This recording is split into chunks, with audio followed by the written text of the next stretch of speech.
Good evening and welcome, PLW Nation.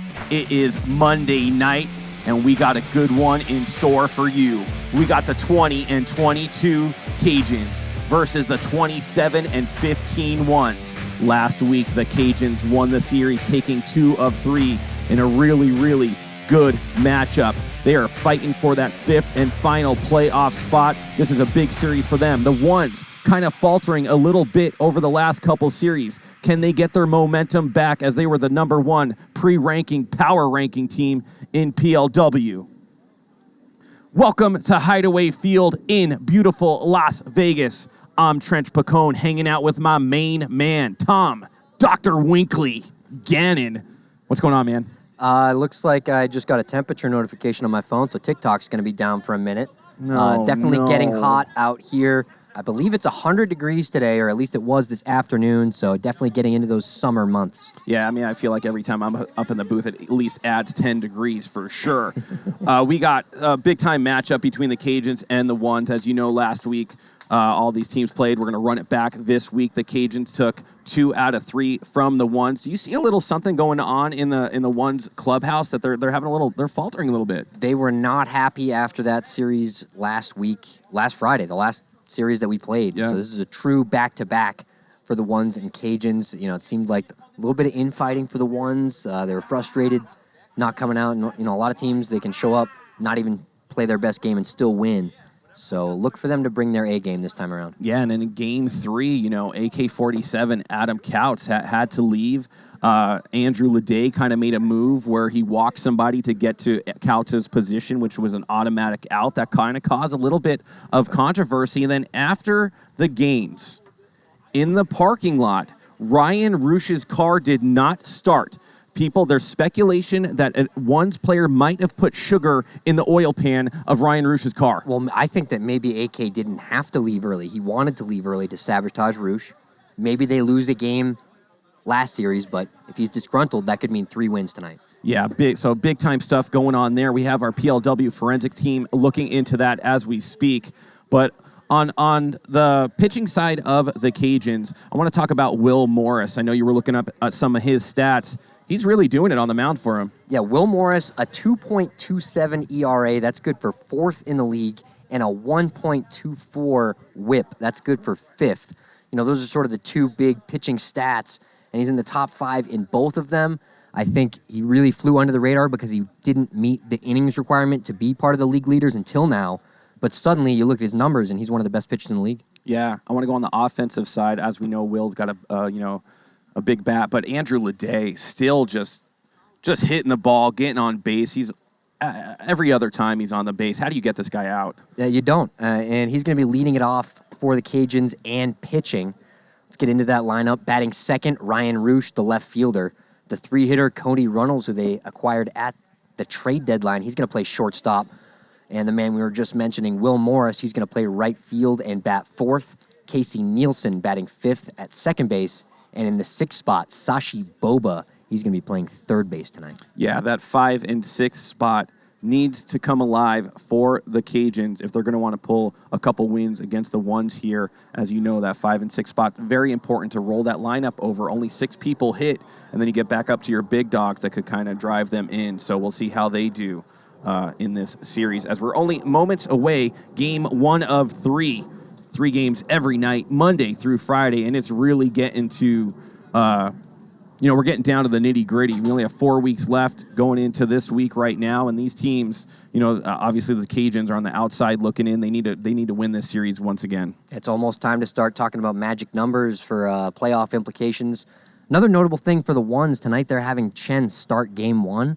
Normally he's their Game 2 starter, so maybe really trying to push the envelope here, get him started in Game 1, throwing their ace instead of waiting until Game 2 for that. Love to see it. I don't want to be the person to say it, but it looks like I have, basically God looking over my shoulder in the booth with that sun ray. And do you think there's something there that I've been, anointed? So this is your devil shoulder. That makes me the devil. This is a good one. I love it. As Andrew Ledet steps into the box against Ryan Chen, who is making himself a case to be MVP of this league as he goes high and tight. Count's going to be 1-1. Here in Premier League Wiffle, you do start with 1 strike, so automatically it's action. 2-1, the count. Andrew Ledet coming into this series with a .434 batting average. That's good for second. God. And Chen going to try to get him out because he's .431. He's actually in third, right behind him. And Chen walks the first batter, Andrew Ledet, and you don't want to do that. Why is that so important, Tom? Well, you only get 2 walks in this league. After that second walk, you are removed for the remainder of the game. So Chen, he's going to have to be a little bit less aggressive with these batters. He's going to have to come right at them. And make sure you get those wiffle points in. Time is running out. Looks like we got pretty even money, 187,000, 88,000 on the ones at -1.5, and 139,000 on the Cajuns at +1.5. Watch out for Ryan Roosh. I saw him in batting practice earlier, and he was going oppo, boppo, taco every single time. Let's see how he does as he swings and misses and brings the count to 1-2.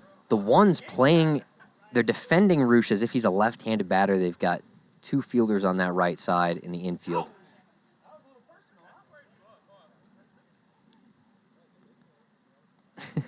You know, the ones pretty deep in their bullpen. They got Goots. They got AK. Remember, Cody Schmidt's down there as well. And if Bird is needed, they could utilize him as well. Yeah, the ones, they have 7 capable pitchers. Definitely the most in the league. AK is going to run over to second, make the throw, deadpan. Is it going to be in time? And it is. And that's why I believe he's a top player in this league, if not a top 5 to 7 player. He could hit it both ways, plays incredible defense, and could pitch, and hits that dead center pan on double plays. Great play there by AK. The unassisted double play erases that walk. Now there's nobody on base and 2 outs. Yeah, for Cody Runnels, who I was talking to a little bit last week.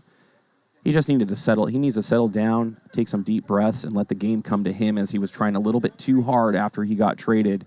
And he might have been trying 3 hard. Yeah, he just needs to settle down, and he's a really good player. 1-2 is the count here in the top of the first. Chen going to that little step out, step over, pivot pitch. He's got to be careful on this 2-2 pitch. And then does it again, that time the slider instead of a screwball. You want to talk a little bit about the weather right now. It looks like we have some of that wind blowing out here at Hideaway Field as Chen goes to a full count, and you might see a 3/4 cookie come in, as he doesn't want to be done in the first inning. The wind blowing out. Looks like we got full count up here. A little bit of a discrepancy on the field as to what the count was. Oh, and he gets him. No, he does tip it on a nasty curve. Just gets a piece. 300 viewers popping in on Twitch already. Love seeing that. And he goes wide, and Ryan Chen, he's done. Early walk, and he is not happy with himself on that one, as they're going to look at Scottez Dobbins, and it looks like they're going to go to Adrian Gutierrez. And I don't know, is Kirby Bucket? He's coming. There he is. There's Kirby.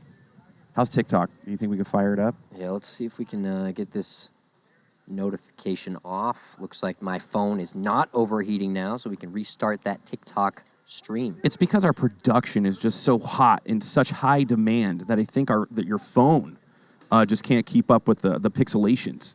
Yeah, I think it's just, I think it's the sun, Trench. It's the sun. As Adrian Gutierrez, who's been a workhorse for the ones, he kind of came on the scene last year, wasn't really noted as a pitcher in season 1 or 2, but in season 3 started getting on the bump. Of course, it had the absence of Ryan Chen, and him and AK kind of took the workload and did what they needed to do, and then they fought themselves way, back into the league, and here they are. was really their workhorse in relegation pitching-wise. He's got a really fast-looking slider, puts a lot of spin on the ball, prevents it from slowing down.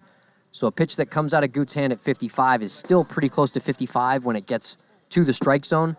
And for example, someone like yourself, if it comes out of your hand at 55, it's probably more like 48 to 51 47. at the strike zone, slows down a lot. So a pitch coming out of Goot's hand actually looks faster than a pitch coming out of, say, your hand.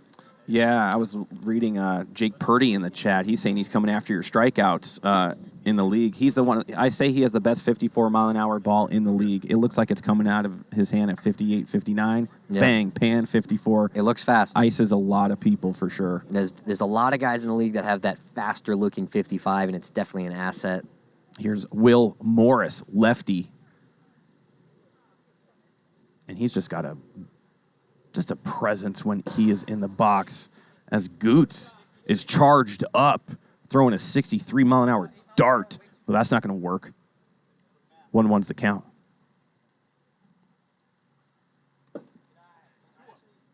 Got to be careful right here. Goots definitely doesn't want to have a walk early either. Morris was also hitting the ball really well in batting practice, Trench. Goots cannot find the pan, goes to 3-1, runner on first, and you got to be careful with Will as he was hitting it over those trees. He's going to swing as hard as he can, Trench. As he always does.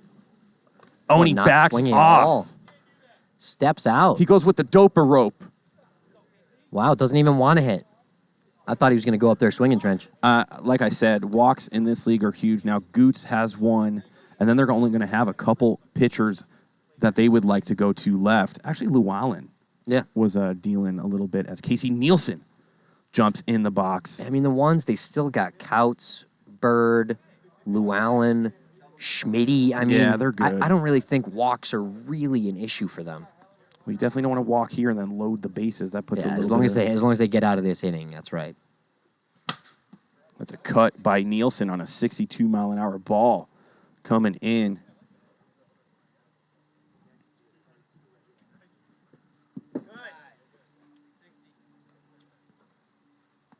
I love that we have all sorts of new people in the chat asking questions.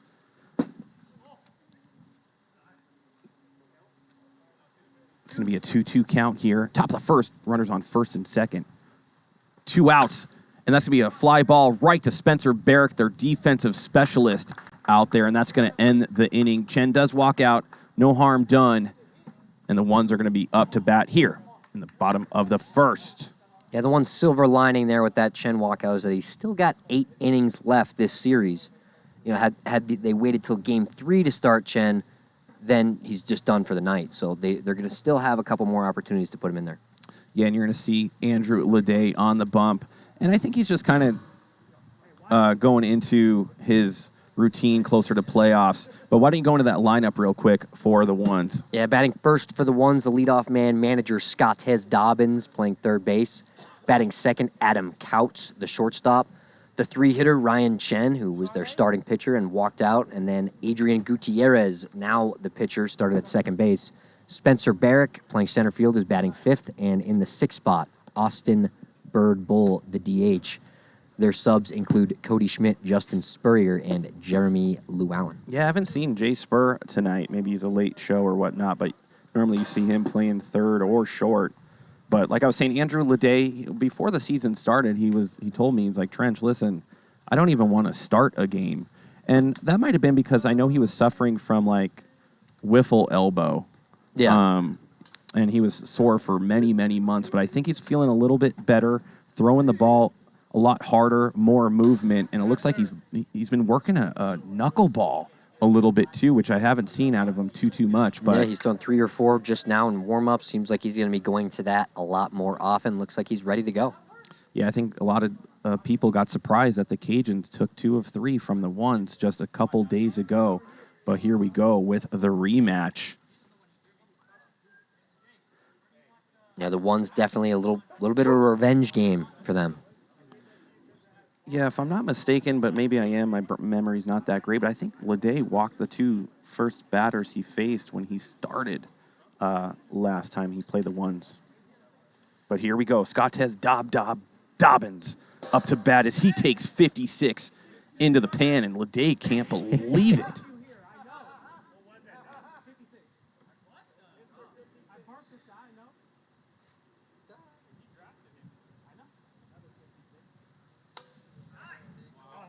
Corrects that, gets it down to 55.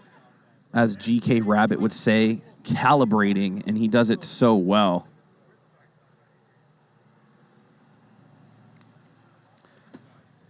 I'm reading in the chat, Glenn Meadows is a Cajun, was picked up by Andrew Ledet. Says he likes what he sees defensive-wise, and if he ever needs him to grab a bat and get in the lineup. Yeah, waiver deadline is approaching, so they wanted to get him before that. I believe that's next Friday.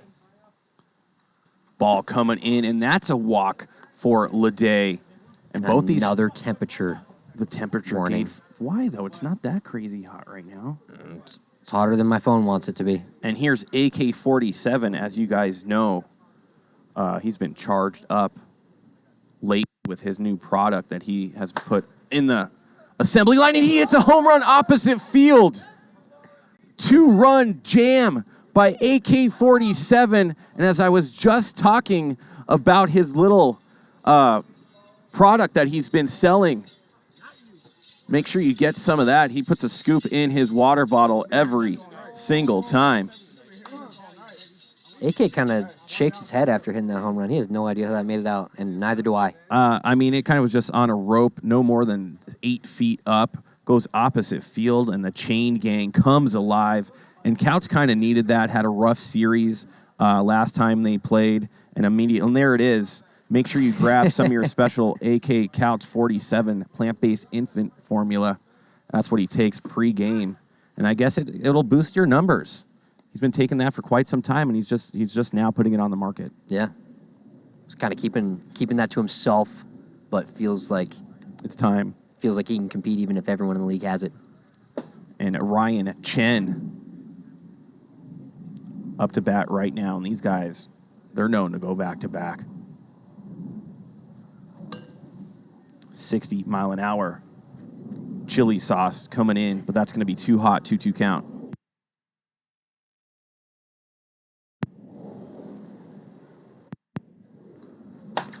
Chen to the left side. Good play by Runnels to give it to Boba. Does he make the play in time? Yes. Out number 1. And a nice little pirouette by Boba, spinning and winning. Yeah, and remember, he just got off knee surgery a couple months ago. He doesn't care what the PLW doctors say. He's out there right now. It looks like Heroic Bison saying, yo, Baby Bison needs some of that AK-47 formula, as Adrian Gutierrez up to bat right now. Yeah, Sashi Boba playing on a torn ACL before it was cool, before Shane Weber popularized it. Oh, did he? He mainstreamed it. Yeah, we weren't really talking about it for Sashi, but for Shane, obviously Shane not as mobile, coming back a little earlier than recommended as well. Goots right back to Ledet for out number 2.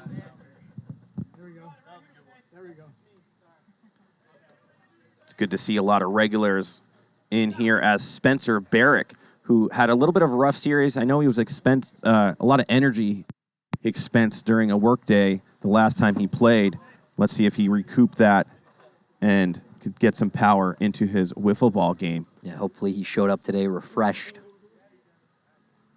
And he's kind of a little bit of an X factor for the ones. He gets lost in that lineup a little bit, but when he's feeling it, he could really put some bat on ball. As Ledet loses him right there, it's going to bring the count 2-2. Yeah, Barrick, probably one of the most underrated hitters we've got in this league. People forget how good he is. Oh, but he does take 53 outside pan, and that's kind of that nasty sauce that Andrew Ledet can deal with that curve. As after a 2-run shot by AK-47, Adam Couts to give him a 2-run lead. They're up in this one, but we're going to go into the top of the second, brought to you by Leilani Acuna, the official realtor of PLW. Whether you're buying or selling a home, you now have a realtor trusted by PLW players and family. You can connect with Leilani on Instagram right there. And I know, Tom, you've used Leilani before. You upgraded your shed into like a deluxe shed, yeah. And now you have a roof and AC. That's all Leilani, I think, right there. And I want to thank her for providing that for you. Yeah, absolutely. Great realty services. Yeah. Couldn't ask for anyone better. Oof. Whether it's, and we get that one on the camera. I think we're going to be able to see a replay of this, Trench. Man. And it gets him right in the face. Right in the face for Trench. Right in my eye socket, my orbital fracture. Let's see that one more time. Ooh, got him. Oh, man. Sashi Boba going to be leading it off for the Cajuns here. Oh, they're going to love that. Sheesh. You just never know. Here it is again. Ooh. Oh, man. Sheesh. I think that's the difference between baseball and wiffle ball right there. When you get hit in the face, it's funny, versus baseball when you just have to go to the hospital if that was what happened. 2-1 count to Bobes. Is that going to come back fair? No, it doesn't. AK on the move. I don't know if there was a play involved. Does Shane keep the clock going? Shane's ringing him out. Looks like Shane's got the time. They've got the replay on the screen, so They might have to go into the dungeon for this one. I can't see because I can't even see depth anymore. Yeah, man, that ball had quite a bit of spin on it, Trench. What Wow. a great play by AK to come out there, running after it. Look at the speed right there. And they're going to go immediately. You could see GK working with Shane Weber in the dungeon cam. Believe they have thrown the flag. This is an official challenge, Trench, and yeah, I mean, it looks... What are they challenging? That it hit his foot? I think they may be just challenging the time. He does have big feet. Look at the size of those. He wears like size 16s. Looks like Greg's got a hot cocoa down there. And let's see what they say coming out of... You control it, GK. I love it. 4-7-5, the call is in and out. Has there been a confirmation?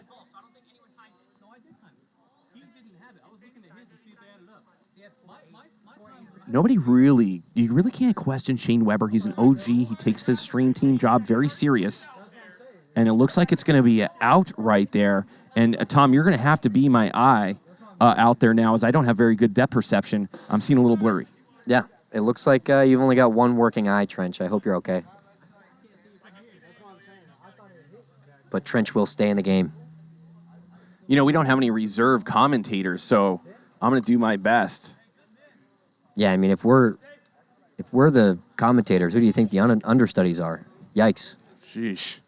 As Ledet's looking at 1 and 2. And that's a hittable ball, and he goes left side, but Scottez Dobbins goes low for that one for out number 2. I do, Bison. I need an eye patch. One-eyed Trenchy. They might make a Goonies 2, but it involves wiffle ball. And wiffle ball points are in the pirate ship. Ah. So why are you looking for the pirate ship? For wiffle ball points. I don't know, it seems like going through all that whole movie just to get wiffle ball points. Like, I love my wiffle ball points, but I mean, Goonies. I mean, you've seen the Goonies, right? You need a hoodie. You need leggings. These are all important things you need as a fan. I guess enough wiffle ball points. Everyone has a price. Pitch goes outside 2-1.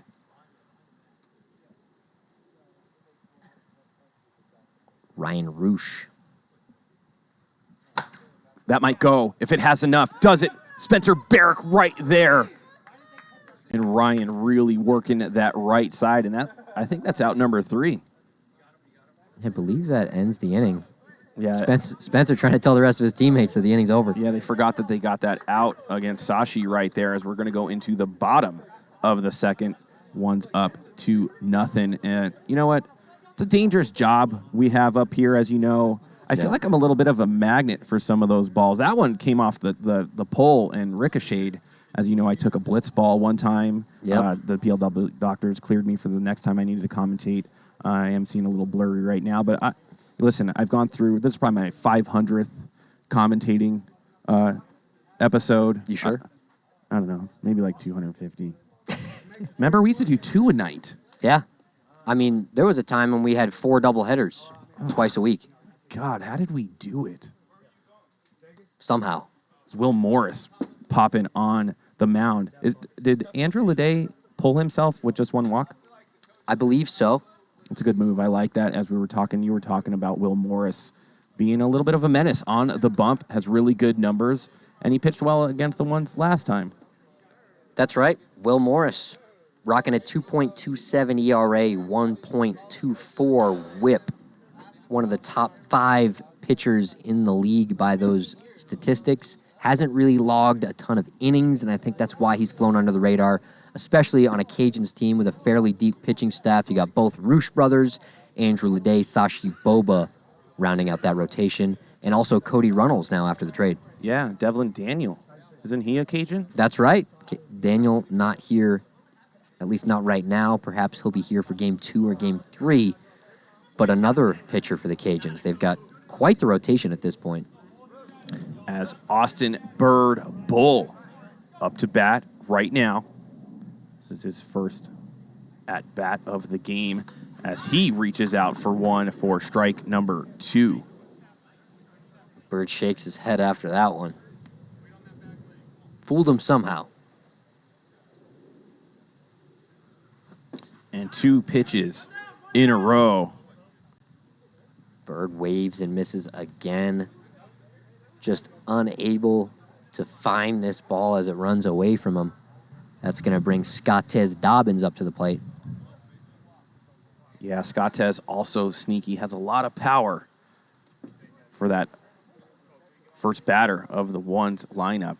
Dobbins also loves conditions like we've got tonight. Nice breeze blowing out. If he gets under that ball, it's going to carry and go right over the fence. Yeah, he loves those pitches high and tight as he does turn on it, but swings and miss 1-2 count here as we're creeping up on 350 viewers here as I think we'll get around 500 tonight. Big time matchup.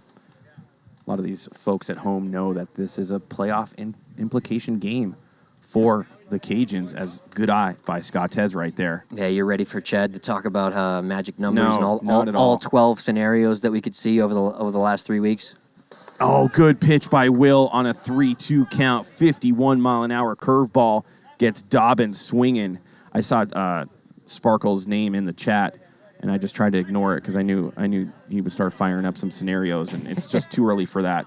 As Heroic Bison subscribes with Prime. And the standings are tight, Trench, so you know what that means. More scenarios. Oh, God.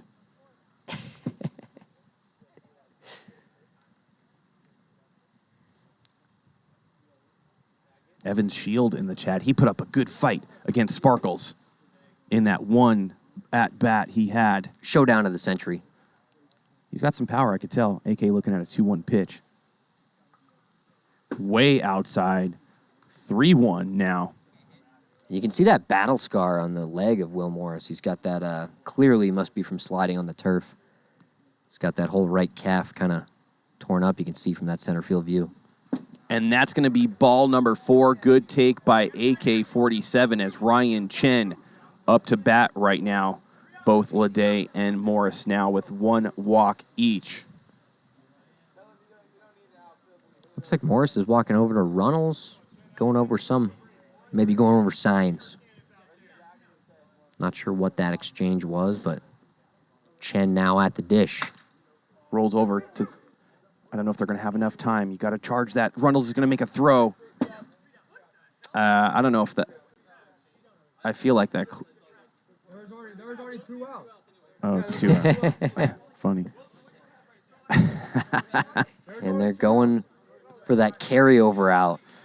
Very important carryover out you'll need here. But we're going to go into the top of the 3rd. The Cajuns need to get something going right now. You don't want the ones to get too far ahead, as you know their bats are lively and they have a good pitching staff. Yeah, I mean, the ones, they've got pretty much the best offense in the league. They've got a 374 team on base percentage. That's good for first in the league. They've also got 254 runs, also best in the league in that. 88 home runs. Again, first in the league. And you know the theme, Trench. What? 989 OPS. I'll let you guess how that ranks in the league. Number 1. That's right. How'd you know? I just feel like this might be the first time this season, other than early on, that they're not in first place in PLW standings. Yeah, the Vaders just barely edging them out, and they're probably taking that personally.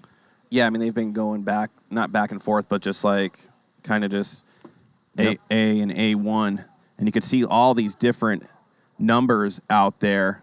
Yeah, the one's just 1 game back of the Vaders. So probably hoping to sweep here, and then the Vaders would just have to drop 1 game to the Legends to get the ones right back tied in that top spot.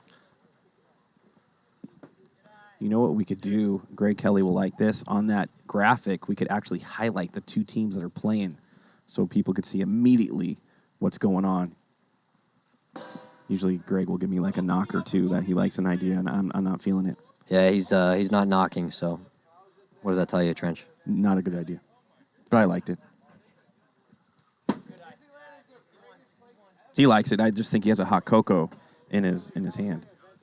As the count's going to go to 2-2. And Goots gets Runnels swinging right there. See you later. Thanks for playing. That brings up the rookie, Will Morris, trying to help out his own cause.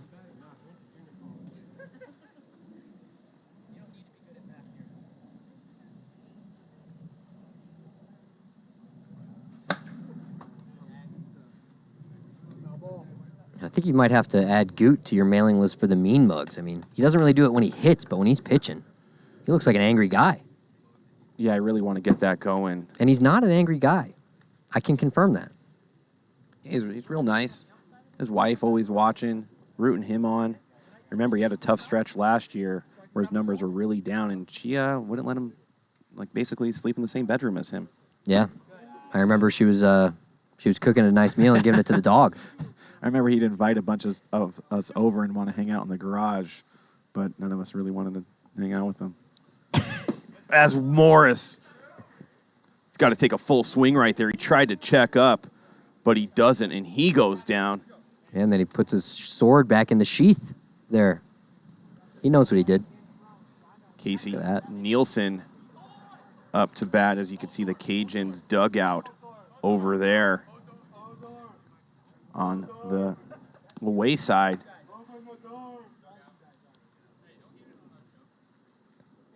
And remember, if you're just coming on over from TikTok to Twitch and you love our production, if you have Amazon Prime, which a lot of people in America do, you get a free subscription. Why not make it Twitch every single month? It's Casey, go to the left side.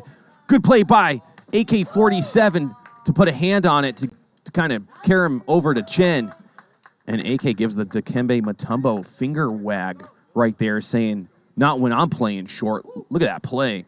Incredible. And that's, when you have it locked down on the side like that, it's going to be hard to get balls past guys like that as we go into the bottom of the third. No action for the Cajuns there either. And I feel like the ones are going to wake up a little bit more, Tom. What do you think? Yeah, I mean, they've got a scary lineup, and it's hard to imagine that the Cajuns are going to be able to shut them out for long. But Will Morris, not only having a great season pitching, he's also a former professional pitcher. I believe he pitched in the Philadelphia Phillies organization in their minor league system, and the ones haven't really faced him. So he's got that advantage, having the ones not many at-bats against them other than the last week. Could you imagine what growing up playing baseball and one day the Phillies just call you and they're like, hey, man, come pitch, get into our minor league. Yeah, no, I couldn't imagine it. That's got to feel amazing. I also couldn't throw a baseball very fast, so that ended my baseball career. It just goes to show you how great our league is, that people that have been in the minors and even in the majors in the MLB, the intensity, the pressure, the similarities are, make them want to come out here and play. Yeah. Yeah, it's funny. The longest tenured major leaguer in the league, Josh Towers, is maybe like an average player in the league. Yeah, it's not easy to come out here regardless of how good you are, as high as you might have been in whatever sport you've played. As Goot looks at a 55-mile-an-hour ball to even up the count 2-2. Yeah, wiffle ball has often been called the great equalizer, and you really see it in this league. It's anyone's game every time out. It's going to fill up the count 3-2.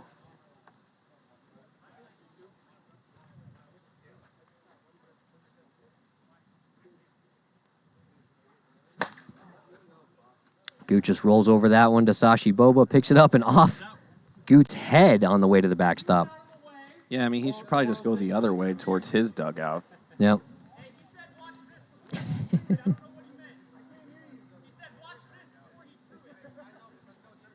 little jawing back and forth between the ones bench and Ryan Roosh as Spencer Barrick rips one right at him. Must have been listening. I'm going to send that down to GK.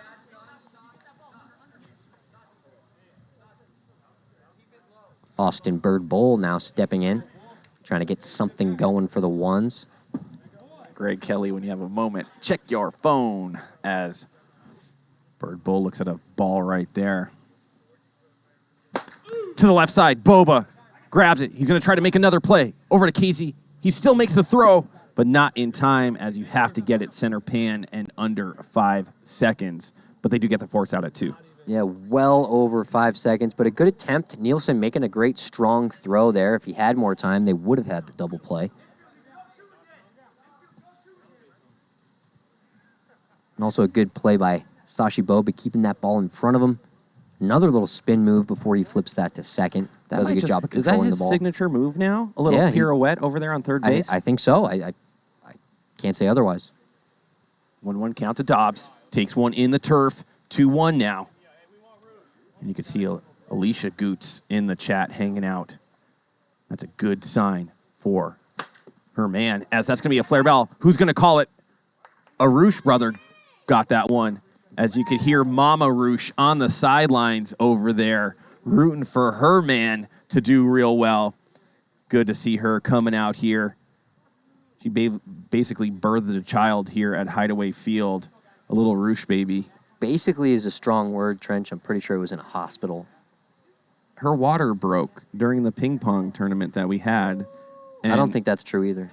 She said that. That's confirmed from her. I thought the baby was at the ping pong tournament. No. And then Roosh still wanted to continue the tournament, and she stuck it out. Wow. That's incredible. Hell of a story. The things that happen here, Hideaway Field, I got to tell you, we're basically the next generations have been being produced on this field. Something like that. Yeah. As Goots is going to go into the top of the 4th.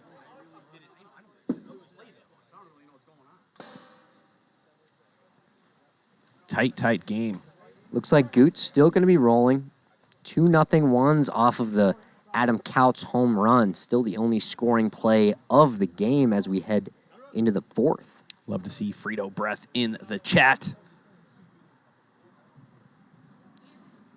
Sashi takes a cut. Weber with a good snag right there. Looks like he's walking a little bit better than he was when I saw him playing for the Snappers last week. Every day he keeps getting more healthy. Looks like we got Frito Breath in the chat. One of our favorite viewers. Probably a real 5-day-a-week type PLW fan. Oh, yeah. He's in here quite a bit. Me and him have become some social media friends. As that count's going to be full. When we were talking about the chili pepper sauce of the Cajuns, I guess he ate like some ghost peppers or whatever and almost died. Like in some kind of... Oh, no. Buckler. Got him. Nasty Watch pitch. Sashi's knees buckle. Frozen. Ugh. I guess he's a really good basketball player, too, as Andrew Ledet up to bat. At least he's good at something. I feel like advantage Ledet right here. Advantage Ledet every time. He's batting .434 coming into the 9th with a .505 on base percentage. That means before today, or actually including today, Ledet gets on more than half the time. Every other at bat, he's at least on first. They say wiffle ball or baseball, whatever, is a game of failure, and someone that succeeds 3 times out of 10 is considered great. Well, that's succession right there as he plants one way over the Garden of Serenity. And I told you that was advantage Andrew Ledet right there all day on Goots as the Cajuns empty their dugout to give their man, their skipper. And what is this? Glenn Meadows, is he going to have enough hops? Oh! He bricked it. He bricked it. Unbelievable. Why didn't he just dunk? I wonder if he would have got another run if he would have scored that. Look at the power he has. That ball was in the atmosphere. So the Cajuns rip into that 2-0 lead. Now it's 2-1. Yeah, so Ledet improves his on-base percentage. And, baseball, wiffle ball, it's not a game of failure for him. He's expected to get on. Man. One of the only guys in the league, as he is third in the league in on-base percentage coming into tonight with just a .505. So only 3 guys in the league get on more often than they get out. You know what's crazy, though, is if he gets on base 5 out of 10 times, that's kind of just what he's averaging. Yeah. Do you know what I'm saying? That's not even a good night for him. Right, that's an average night. I always thought that when I used to talk about basketball a little bit, like if Jordan averaged 34 a game, if he scored 34 on you, you just kept him to he an didn't even average- have a good game. Yeah. Average. Ryan Roosh, 2-2 count. Now, that's it for Roosh as he strikes out. Yep. Roosh, he can still strike out a couple times and have a good game. He's been really on fire, though, man. Takes that inside pitch, though, as Cody Runnels up to bat, 2 outs here in the top of the 4th. The Cajuns score 1 off that Andrew Ledet shot. As Runnels goes down 0-2. Runnels recently traded from the Lightning in exchange for Kiefer McClendon and Bo Evans. Flare ball right to Goots as he pokes at that one for out number 3. And the ones are going to go into the bottom of the 4th with their lead diminished by 1 off Andrew Ledet, one of the best hitters in the league. Plants one over the Garden of Serenity. Jim Dodo's Garden of Serenity. He wanted no part of that. He just said, I'm making my own Serenity out there. Let's see what happens here and who's on the bump for the Cajuns. Looks like they are going to be going to their ace, really, so far this season, Ryan Roosh. I actually don't mind this move right here. As you said before, it is their ace. It's going to give them the best chance to not give up any more runs as they are in striking distance once again to try to take game number 1. And you're an elite pitcher, probably, I don't know, top 3 for sure. In my eyes, I think you're the best. But after teams have seen you maybe 2 or 3 times, It gets harder. it gets a little bit more hard. And you being in the Cy Young talk, can you attest to that? Yeah, I mean, really, it's just like in Major League Baseball. That third time through the lineup, pretty much every hitter has seen what you have to offer, and they're going to be a little bit more locked in. You know, the more times you throw a pitch, the more likely it is to get hit. So definitely like the pitching change here. Roosh coming into tonight with 139 strikeouts on the season. That's tied for first with Max Fernandez. He's also got 7 complete games, second only to Billy Santiwan, and a 1.20 whip, which is 4th in the league, just ahead of his teammate Will Morris. Is he in the Cy Young? Absolutely. Yeah, Chase? Yeah, Roosh, I mean, if you're 4th in the league in whip, you're definitely in the conversation for Cy Young. Leading the league in strikeouts, I mean, it's really tough to keep him out of that conversation, although it's been dominated by Billy Santiwan for most of the season, as you see. He kind of gets AK just watching at that one. Yeah, count's going to be 1-2. AK with a home run and a walk in this one. Lays off right there. It's going to bring the count 2-2.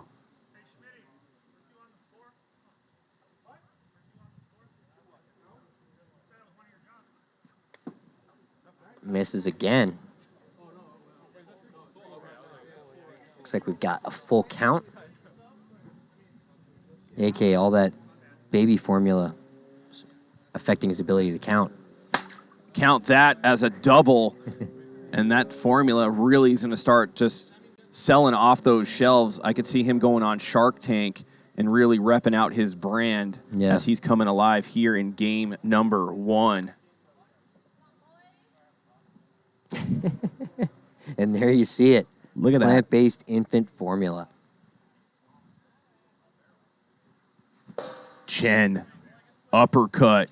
I wish we had a pocket radar reading on that swing, because that was a violent swing. Yeah, it's a violent, it's an aggressive game. I won't say violent, but I'm going to say it. but when you're done playing a series after taking some hacks like that, you're using some muscles you normally don't use. I think Chen wanted to hurt that ball. He always does. When he's been in the booth, he says that every time. 1-2 count as he goes right after his rigor mortis ligament right there in his left knee.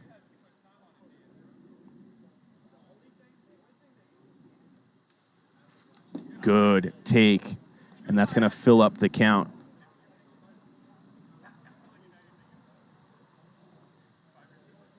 Roosh in the windup. Good defensive swing by Chen right there to give himself another chance, as that might have broke back into the pan and iced him if he didn't defend that one. Yeah, Roosh gets he's got 139 strikeouts, and quite a few of those are looking. And that's going to be another one right on the number, Tom. There's a 140, and Ryan Roosh now with the outright lead in strikeouts, although Max Fernandez is going to be playing tomorrow night with a chance to catch up. Yeah, tough pitch right there, and that's how nasty it is. One of the best hitters in the league had to just go down looking. Yeah, I believe that was a screwball sinker type pitch. Definitely not the same release point as that slider. Maybe the same release point, but not the same tunnel, I guess I would say. You know, Chen was looking for a spot for that slider, and the ball wasn't there, so he took it. That's going to move it to 3-1. This is a big pitch coming, Tom. Yeah, see, Goot definitely doesn't really have the mean mug when he's hitting. It's just when he's pitching. That's going to put runners on first and second as Spencer Barrick, you know, I've coined him Mr. Clutch. He does come up to bat sometimes and very, very... Hit a big home run against the Vaders, I believe, off Santiwan in their series. Oh, that was a bloodbath. Yeah. Good take by Barrick right there. And Roosh hasn't hit the pan since he struck out Ryan Chen. And he still hasn't. Yeah, it goes 2-1 right here, and got to be careful against Spencer. He's no slouch. He'll take a cookie and deposit it over the container. And he tried to give him one there, I think. You could hear AK saying green light if it's close.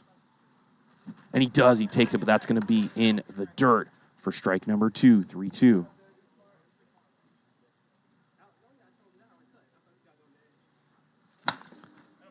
Takes a swing, stays alive. Count remains 3-2, 1 out, 2 runners on. Here in the bottom of the fourth, the ones trying to capitalize here. And he gets him. Strikeout, out number 2, as Austin Bird Bull is up to bat right now.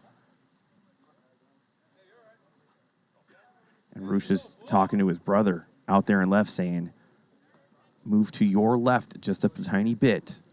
You can see him and also Ryan and Cody going over some defensive shifting as well. 2 outs here. Yeah, AK also with that white shirt kind of standing in the batter's eye over Roosh's left shoulder. Roosh, a left-handed pitcher, and the ball kind of crossing in front of his shirt, so I'm surprised none of his teammates have told him to kind of move from that position so that they can see the ball come in, because I think that's helping Roosh. You know, it's pretty much right where he's releasing that ball is where AK's standing from the batter's perspective. Oh, nasty pitch by Roosh. Comes low, submarine status. And the ones, after putting a couple runners on, could not get anything over as we go in the top of the 5th, Tom. And it's Cajun chili pepper sauce time. Let's see if they could get something going and tie, or if not, take the lead. Yeah, 2-1, close game, but still within striking distance. I'm sure the ones would have liked to get a little bit of insurance that last inning with a runner in scoring position, but unable to do it. Roosh, a real shutdown pitcher. There's a reason that he's in that Cy Young conversation. Yeah, and so far, you want to lower that, Tom, right here? Yes.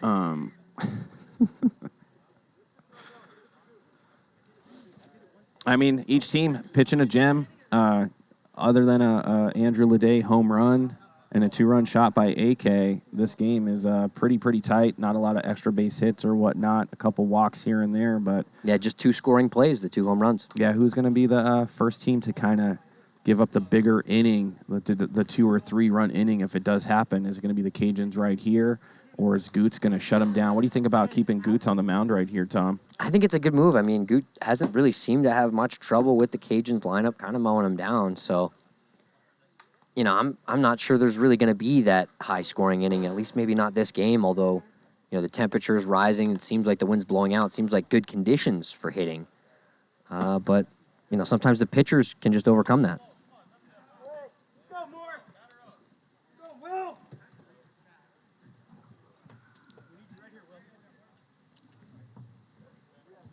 And here's... Yeah, Big Will. He comes up in big spots, too. He has those home run mechanics. Probably one of the better swings, actually, here at Hideaway Field. Yeah, he really is another one of those guys that is trying to hurt the ball. Yeah. He doesn't like the ball.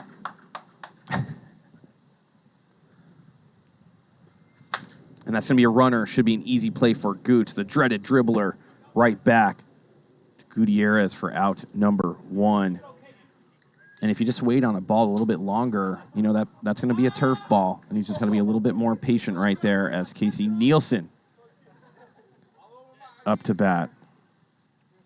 I think Nielsen is really comparable to Barrick over on the ones. Definitely a underrated hitter, sometimes overlooked by the opponent, and he makes them pay when they just they think, this guy I just got to throw strikes to. It doesn't always work out for the opponents. Good.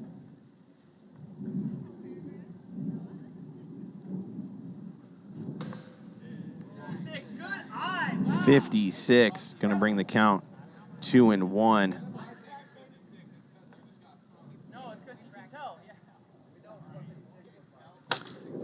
Roped down the left side.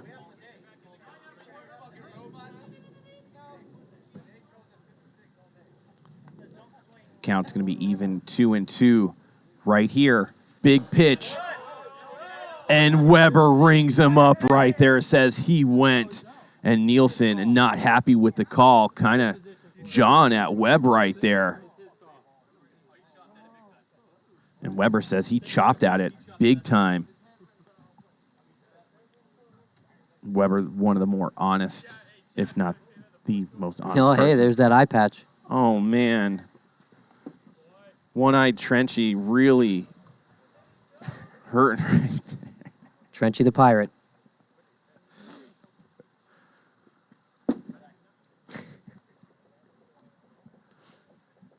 Yeah, you're really going to have to get that looked at after the series. It hit me right in my eyeball. My eye in the was socket. open when that happened. Obviously, I didn't see it. Man. So you're saying your eye was open, it hit you in the eye, but you also didn't see it? I was looking at the chat trying to engage our fans at home, Tom, and a ball came at a different angle, and it hit this top pipe. That's why. Full count. Boba, left side. Counts right there. Goes into the infamill and out number 3. I was going to go into the bottom of the 5th. Yeah, the one's looking for a little bit of insurance before they go back out there, and hopefully AK's been giving his teammates that formula. Who made that throw that hit me in the eye? Could you imagine if it I don't think we career? know. Yeah, I don't think we know. Look at that sunset here in Las Vegas. Good shot by old Buck Bennett over there on Skycam. Want to thank him for coming out.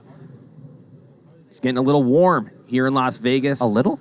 You touch your door handle or your seat buckle, and immediately you might have to go and get a skin graft sutured up and some burns. Jeez. I don't think you suture up burns. You don't? I don't think so. Well, like gauze. If we have any doctors in the chat, correct me if I'm wrong, but...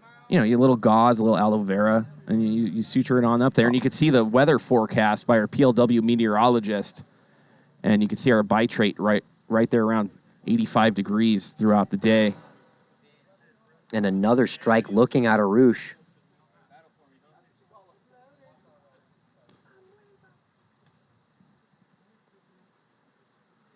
Oh, Dobbs. Arush really been doing that sort of... It kind of reminds me of something Levi used to do where he kind of leans back and rocks forward for that pitch. Not sure it's been that effective for him, to be honest.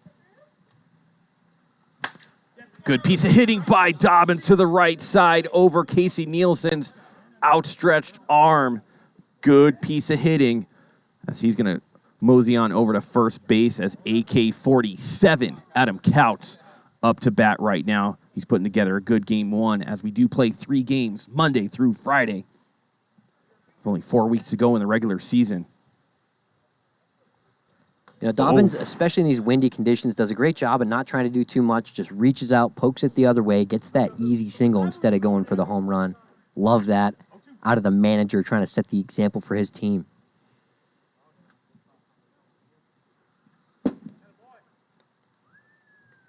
Couts waiting for a good one.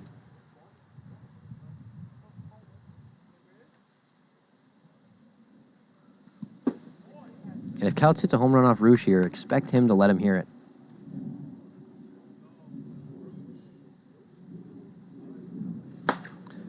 In the gap. That's going to get to the fence for a double scoring Scottez Dobbins, and the Ones extend their lead 3-1 now as Ryan Chen is going to be up to bat with nobody out here in the bottom of the 5th. And Roosh really needs to collect himself. He cannot give up another run as the Cajuns only are working with 3 more outs to go. Yeah, Chen with no outs and a runner in scoring position, not the situation Roosh wants to find himself in.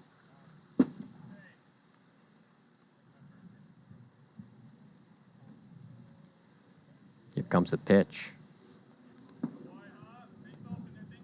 Misses again. 2-1 count.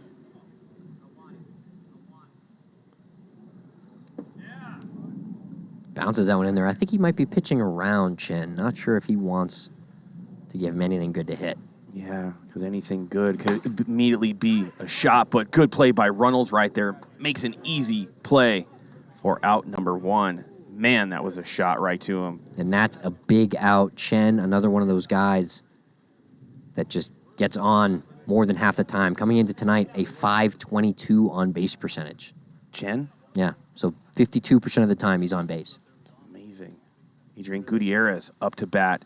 They would love to bring AK. Nice catch, Trench. Thanks, man. Should have used your eye. Looks like we got a poll coming up. Who is most likely to make playoffs? The top 5 teams in the league in the standings at the end of the year will make playoffs. And the options are Cajuns, Night Owls, Bombers, and Warbirds. Looks like Night Owls running away with this. And these are all teams on the outside looking in right now? Or are the Bombers in there? I think the Bombers might be in the 5 spot right now. Goots goes down on a 55-mile-an-hour ball right there for out number 2. I'd have to look on the chat. Yeah, the Bombers gaining a little bit of traction now. They're getting some votes, but Night Owls still commanding lead with 50% of the total vote.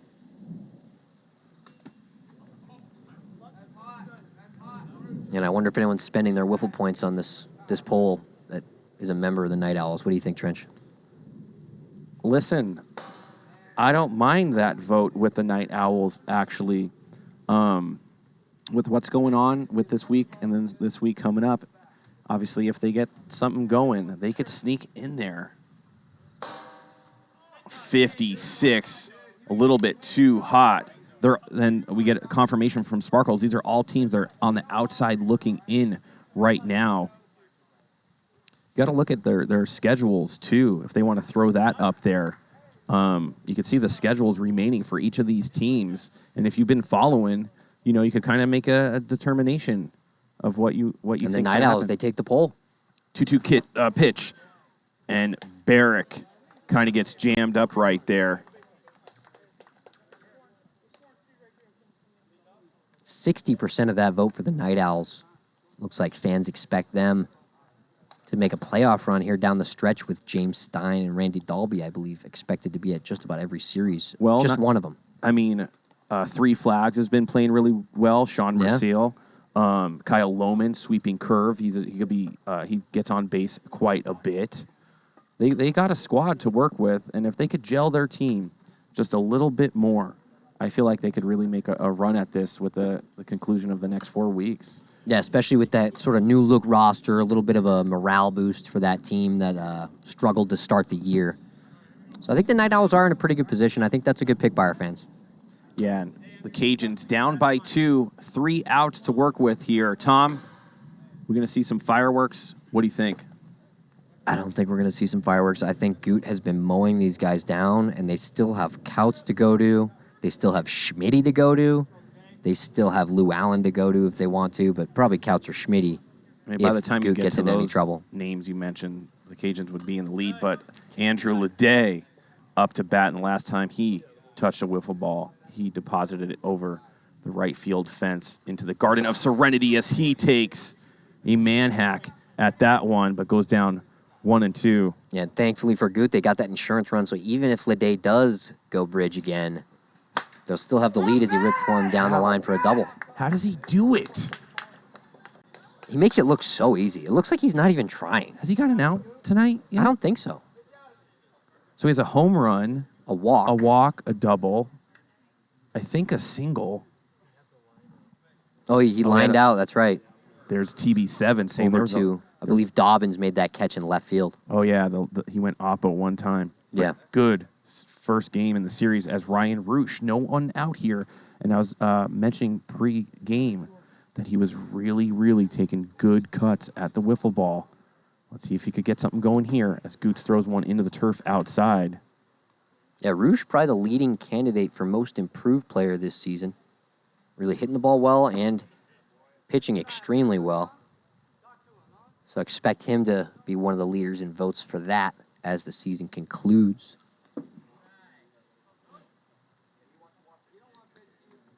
People are saying that Ryan Roosh might have filled in for Prince Harry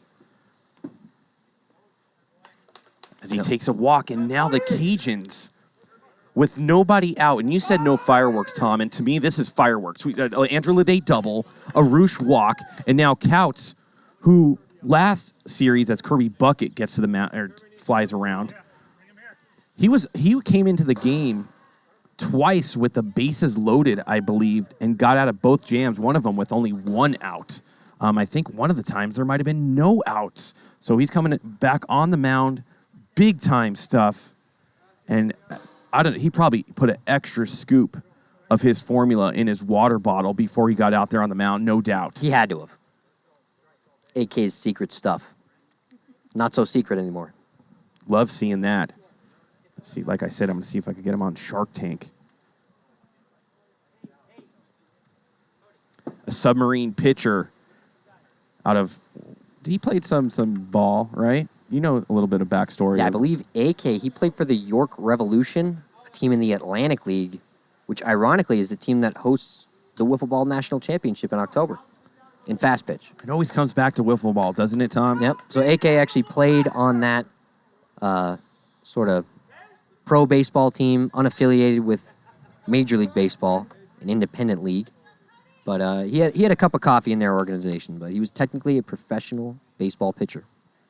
Let's see if Cody Runnels could do anything. This should be a double play. They're going to go to 3, and then they're going to go to 2, and Bird holds it. A double play by Cody Runnels, and you can see that bat is going to be lifeless there in the dugout, and it looks like it's totally flatlined. Yeah, Runnels visibly upset. And you see Goot There's no movement right now from that bat. You see Goot take a page out of Sashi Boba's book doing that little pirouette over on third base. Could see it on the replay, but that's what happened. Trust me. As Will Morris with a runner on takes an AK 55-mile-an-hour double nickel dart center pan. He's going to go down 0-2. Will Morris, probably the guy you want up in this situation, though. Yeah. Tying run. Last inning. And they're going to go for a defensive special movement here. And you can't make a defensive move right there. Not mid-at-bat. Had they done it before he threw the first pitch, they would have been able to, but... And Will Morris goes right to Spencer Barrick. Right place, right time as AK gets out of a jam. And I got to tell you, man, he is really, really putting on a show when he comes up with runners in scoring position. Spencer Barrick makes the play, and the Ones take game number 1 with a little bit of fireworks right there for the Cajuns. 2 runners on, no outs, double play ball, and then he gets Will Morris to fly out to Spencer Barrick to end game number 1. A lot of people that had the Ones minus 1.5, I believe, Yeah, I mean, Cashed in. AK kind of got away with one there. I mean, Will Morris hit that ball hard, 78 miles per hour off the bat. But AK, I mean, really doing it all. He gets the save. He hits the 2-run home run to give his team the lead in the first place. So AK playing a big part in that win for the Ones. Yeah, we got 2 more coming, but before you bet your wiffle ball points in game number 2, we'll get the starting pitchers for you so you could kind of have a feel of who you want to go with. But we'll be back in 15 seconds.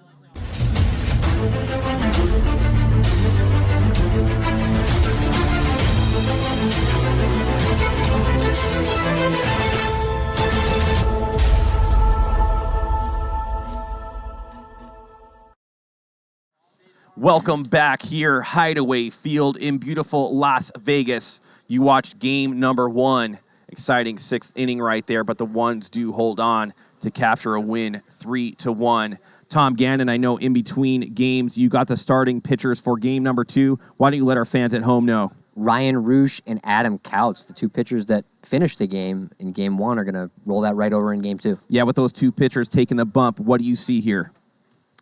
I see a low-scoring game. I think the Cajuns maybe have the edge here. Ryan Roosh, Cy Young candidate. Adam Couts maybe really like the third option on the Ones. So definitely look for the Cajuns to try to capitalize, shut down the Ones offense, and just try to scrape together a few runs. It seems like,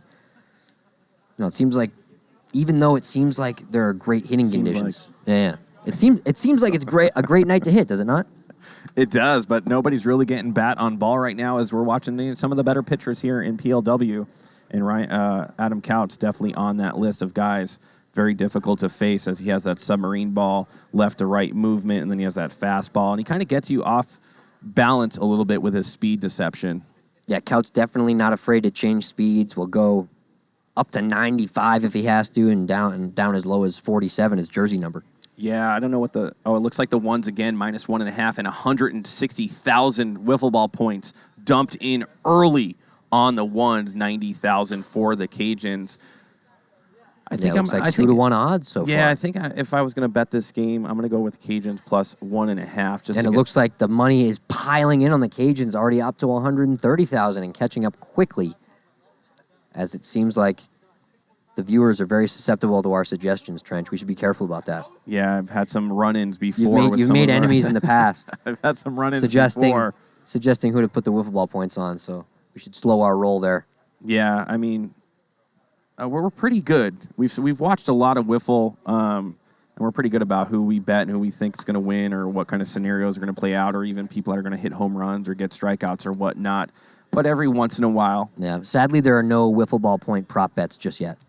Yeah, that would be good. What we are seeing is Justin Spurrier coming out. And this is, remember, they have Austin Bird Bull on the left side, but he's going to be replaced by Justin Spurrier, who is just a madman athletic-wise. Yeah, definitely an upgrade defensively. Yeah, he could really, really cover some ground, has a cannon for an arm, and a couple series ago had himself a good day at the plate. So we're going to watch game number 2 as the Ones take the field as Andrew Ledet drops a game right there, and he knows how important this one is, Tom.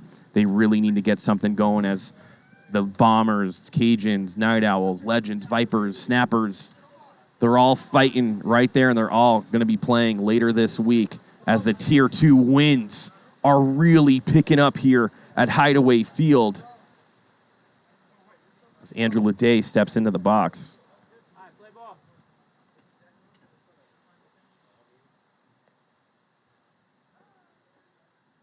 Adam Couts delivers the pitch, misses outside.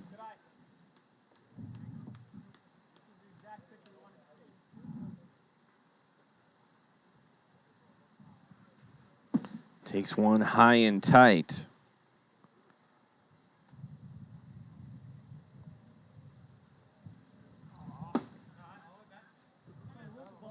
Andrew Ledet, I believe he's got 2 hits already tonight. Came into tonight with 79 hits, the league leader. So he's got 81 now. And he takes a walk, and there he goes, just on base once again as AK, like Ryan Chen, walks the first batter of the game. It's all about conditioning, keeping yourself in good shape out here as you get into the playoffs. Got to feel good going in to this portion of the season. Strike who out? You ain't striking no one out, all right? Me, myself, I've been taking hot Pilates, Tom. Really? Yeah, and it's really been really helping my back, as I've always had a bad back. So for hot Pilates, do you just go outside this time of year? Basically, but with a roof over your head. As Ryan Roosh is looking at a 2-1 count, now 3-1.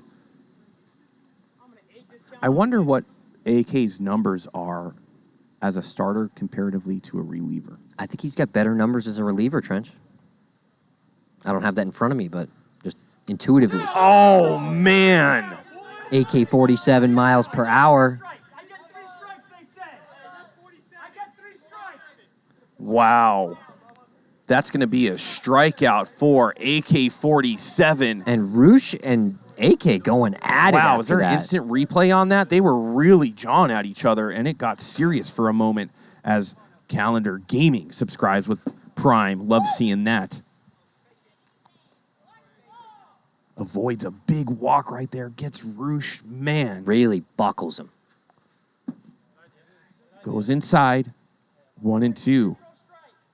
And now Roosh really starting to chat it up. And that's going to freeze him at 51, and that's disgusting. Put him in the freezer. AK tells him to throw the bat. When AK's feeling it, I love when he gets going. He's going to have to get into Will Morris right here. I do feel that if he does go with a submarine pitch from left to right, Will could possibly turn on it. Oh, man.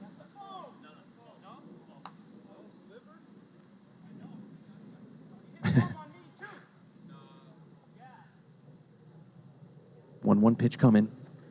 Misses way outside. Count's going to go to 2-1 as over 400 viewers now jumping in on what we got. Just misses. Yeah, 3-1, and you're probably going to see an over-the-top pitch, and I think it's all green light here for Will Morris. No, he goes submarine, and Morris takes 49 into the pan. Looking, remember, last time he had a 3-1 count, he kind of just was walking to first base. Here we go. Big pitch early. And that's going to be hard to get, and that goes into no man's land. No man's land. That's in between like Iceland and Greenland. In Saskatchewan. It's no man's land. No man's land. I definitely don't want to live there. I think no man's land's got to be like somewhere near Sweden. I think it's somewhere in the Scandinavia Yeah, good day, mate. region. I'm from no man's land. I'm from no man's land. It's got to be near Sweden, right? Maybe not. In the chat, let us know if you know where no man's land is. 2 outs here. 2 runners on for the Cajuns. We would reach out to TikTok, but right now, Tom has an iPhone 1, and that's not a good look. Oh my God! That was the sickest play I've ever seen in PLW. Watch this instant replay. It looked like it was in reverse. Yeah, that was funky. Oh, man, if you were here, at the field, you just saw an unbelievable play by AK to grab that and then just toss it over to Chen with a little bit of oomph as he was dogging. Yeah, kind of stares down the Cajuns bench as he flips that over to third base for the third out. Kind of struts it. Dogging them. You see, he had some words for them. This is going to turn into something tonight. This and game as you getting know, a little chippy early. AK, one of the potential suspects that banana in the tailpipe with Ryan Roosh's car. Yeah. So I think he wants to just let them know, I don't care what you think. I'm just going to put it to you either way. I will put a banana in your tailpipe. I'll put sugar in your oil pan, and I'll strike you out or grab a ball and do a halfback toss to third base. Seems like he's doing all the above. Guy's amazing right now. As Really Ryan doing it all. Roosh. Wait till AK gets up in this inning. It is going to be a heated exchange between these two, as it looks like Jay Spur is going to be grabbing a bat for the ones. Yeah, and it looks like everyone in the chat seems to be loving this little trash talk between the Cajuns and ones. Can they hear that? I think so. I mean, after last series, and I think Ryan Roosh kind of spurs it a little bit more Yeah, he's loud. He'll if you don't want to participate as the other team in the jawing, he'll try to make sure you participate. And That's who Ryan Roosh is. You know, the ones have a championship. They're a championship pedigree, so they could bark a little bit, and they also have the bite. But right now, the Cajuns just have the bark, no bite. As Justin Spurrier up to bat right now. I think this might be Spurrier's first at bat without a hat. Maybe I'm wrong. Something looks off. It's got to be the hat. Speaking of off, that swing was a little off. It's going to bring him to 1-2. Roosh in the windup. He's going to go curveball, but Jay Spur. Oh, no. Oh, no. And I've always questioned Will Morris's dedication on defense. A tall dude out there. It really looks like he doesn't want to go to the deck right there. Yeah, really just... Kind of bending over. It looks like he needs to do a little hot Pilates and get that back loosened up. A little bit of an Olay there. And AK-47 makes him pay. Well, thankfully it didn't matter. Whether Spurrier was on first or second for that, he still would have scored on the clean double. But still not a good look for Morris. Got to keep that in front of you. Can't be doing the Olay. Man, AK showing up, showing out, and immediately goes after Roosh. Hits a double and scores the game's first run. You see him laughing over there behind second base, and Roosh is not happy.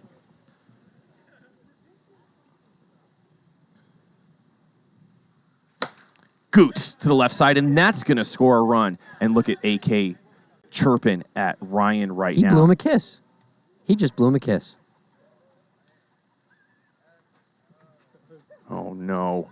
I think Ryan's wife didn't like it taking to that at all. Are the ones going to break Ryan Roosh tonight? The game that Is it going to happen? The game that broke Not Ryan if that Roosh. goes fair. Oh, my goodness, Trench. That ball came back fair. How? And again, a lot of confusion right there. And Cody Runnels is irate right now. He had to walk out of the shortstop area.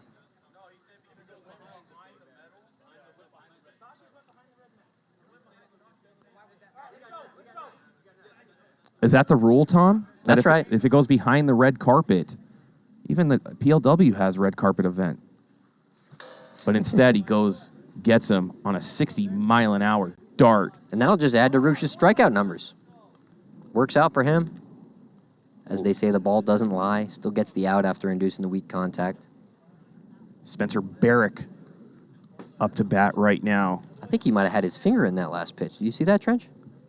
He does that. You do that.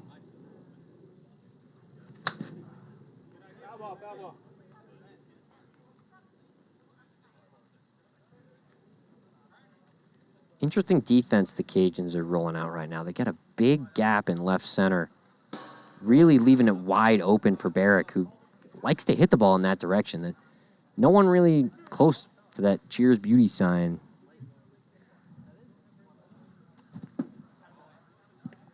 Another Gets Barrick strikeout. swinging. Bruce just has to settle down. He could hold these guys to just 2 when he gets laser focused. So, Yeah, I mean, he's got a... oh, man. And it looks like, are the bets still open? A lot of money still coming in on the ones. I would think we got to close those immediately. It looks like it's about to expire anyway. But the line's still 1.5. The one's barely covering at this point. Still a lot of game left. Of course. The Cajuns might be... Betting on the Cajuns might be a good bet at this point. And Dobbins goes center field. Morris on the run. Grabs that. But that is going to be left side, as you can hear from Taylor Briner up here next to the booth. We got a big-time stream team I'm going to give a shout-out after this inning. We got some all-stars all around. Big-time stuff. As you see, Morris doing a great job of keeping that one in front of him after the error earlier in the inning. You know what, Tom? This stream team that's working not in the dungeon but out here, this might be the most home runs worked by a stream team. And that's going to do it for the ones, but they do get 2. We got old Kyle Etter on third base. Our third base ump. He's close to leading the league in home runs, is he not? Yeah, he's really that Rookie of the Year leader at this point. We got Shane Weber, first base side. You see him there on the right side. He had a walk-off grand slam. Remember, he has hit as many home runs as most of these guys year after year, but he got injured with a right meniscus tear. And then TB7 working the clock, and you know what kind of damage he could do with a bat. And he's talking to his umps right now saying, hey, this is what's going on. Look at Andrew Ledet. Looks like he's not happy with what some of the calls that were made. Yeah, trying to figure out what's going on here. And then up here, you've hit a ton of home runs in your career. How many do you have this season? 10. 10? Yeah. We're doing okay. Yeah. You probably average what? 15? I think I hit 11 last season. One year, I think you hit like 18 or 19, didn't you? Yeah, 20 is the most I've had. Yeah, that's a good season. Yep, 20 is the most I've had, and it was in a shorter season. Sashi Boba up to bat. Speaking of home runs, Ryan Chen of the Ones, he's leading the league with 26. 26 home runs? 26 home runs. I don't even know if I've hit that many in my career. I believe the record in a single season is Briner with 33, so that record likely to be broken this season. Maybe. I mean, there's a lot of season left. Yeah, there's a lot of season left, but it's also not... It's difficult to hit home runs, man. Yeah, especially when the wind's blowing in, but as... Boba, left side, right to Ryan Chen. He's going to have to make a good throw. Ooh, comes in high. Almost overthrows that, but he does hit center pan as Andrew Ledet is going to step in the box right now.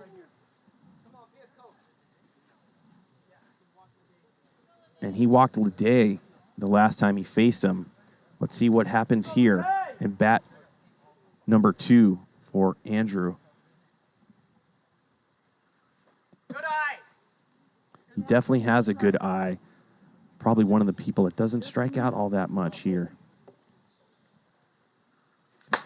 And that might go if it has enough. And it does. Andrew Ledet is just on fire right now. He is seeing everything in slow motion. A home run. Looks a lot like last game, Tom. It was 2-0, and then Ledet. Let's see if he makes this. You think he's just going to run up and dunk? Oh, he a step back, and he drains it. Glenn Meadows pulls the hoop back to make that one go through. Andrew Good Curry. adjustment. And his back is hurting, according to sources. Did you see him step back? I bet he's a good basketball player, too. A good follow-through right there. Yeah, definitely.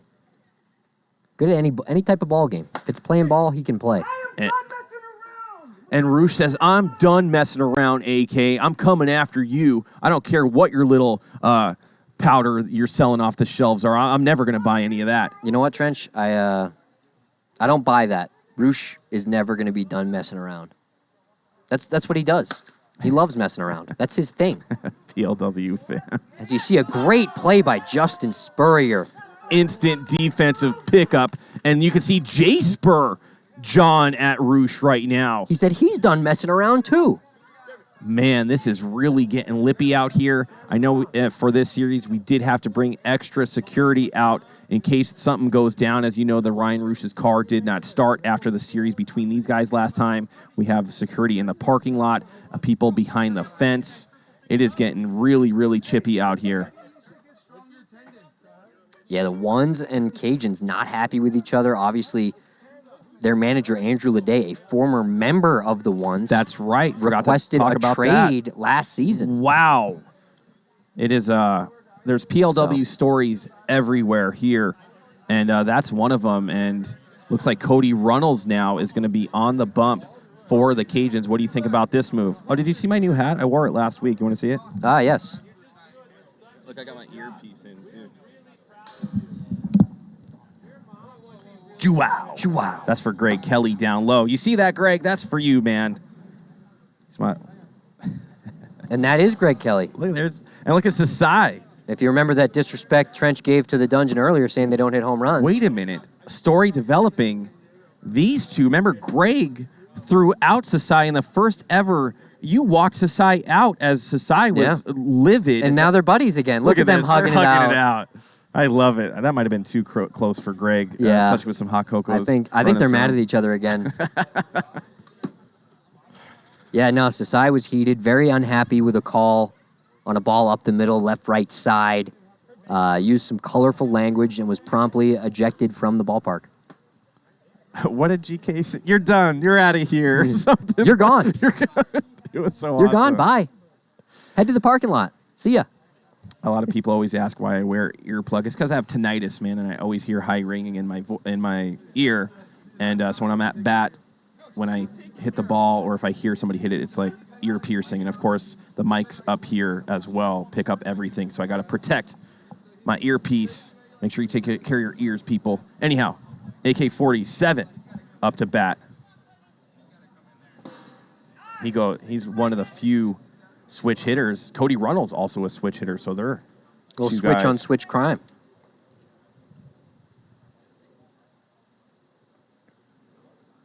Goes It's outside. like Purple Viking was tuned in when Sasai got tossed. There it is. He's saying, you're gone.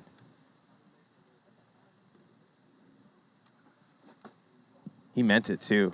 GK. Like, when he says things that Yeah. he means, that was one of that he really, really meant. Good eye by 47 right there. Fills up the count, 3-2. Runnels in the windup. Goes after him, but goes low, and that's going to be a walk for Runnels right there. And look at that. Sansone said he got tinnitus after just one season with Sparkles on his team, and that might have been the reason they had to like get rid of him. Could you imagine a whole team just developing tinnitus? Yeah, the Lightning. Yeah. Man.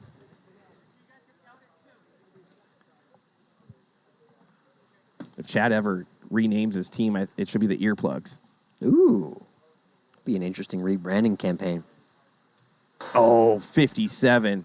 It's going to bring it to 3-1, or the Ear Muffins.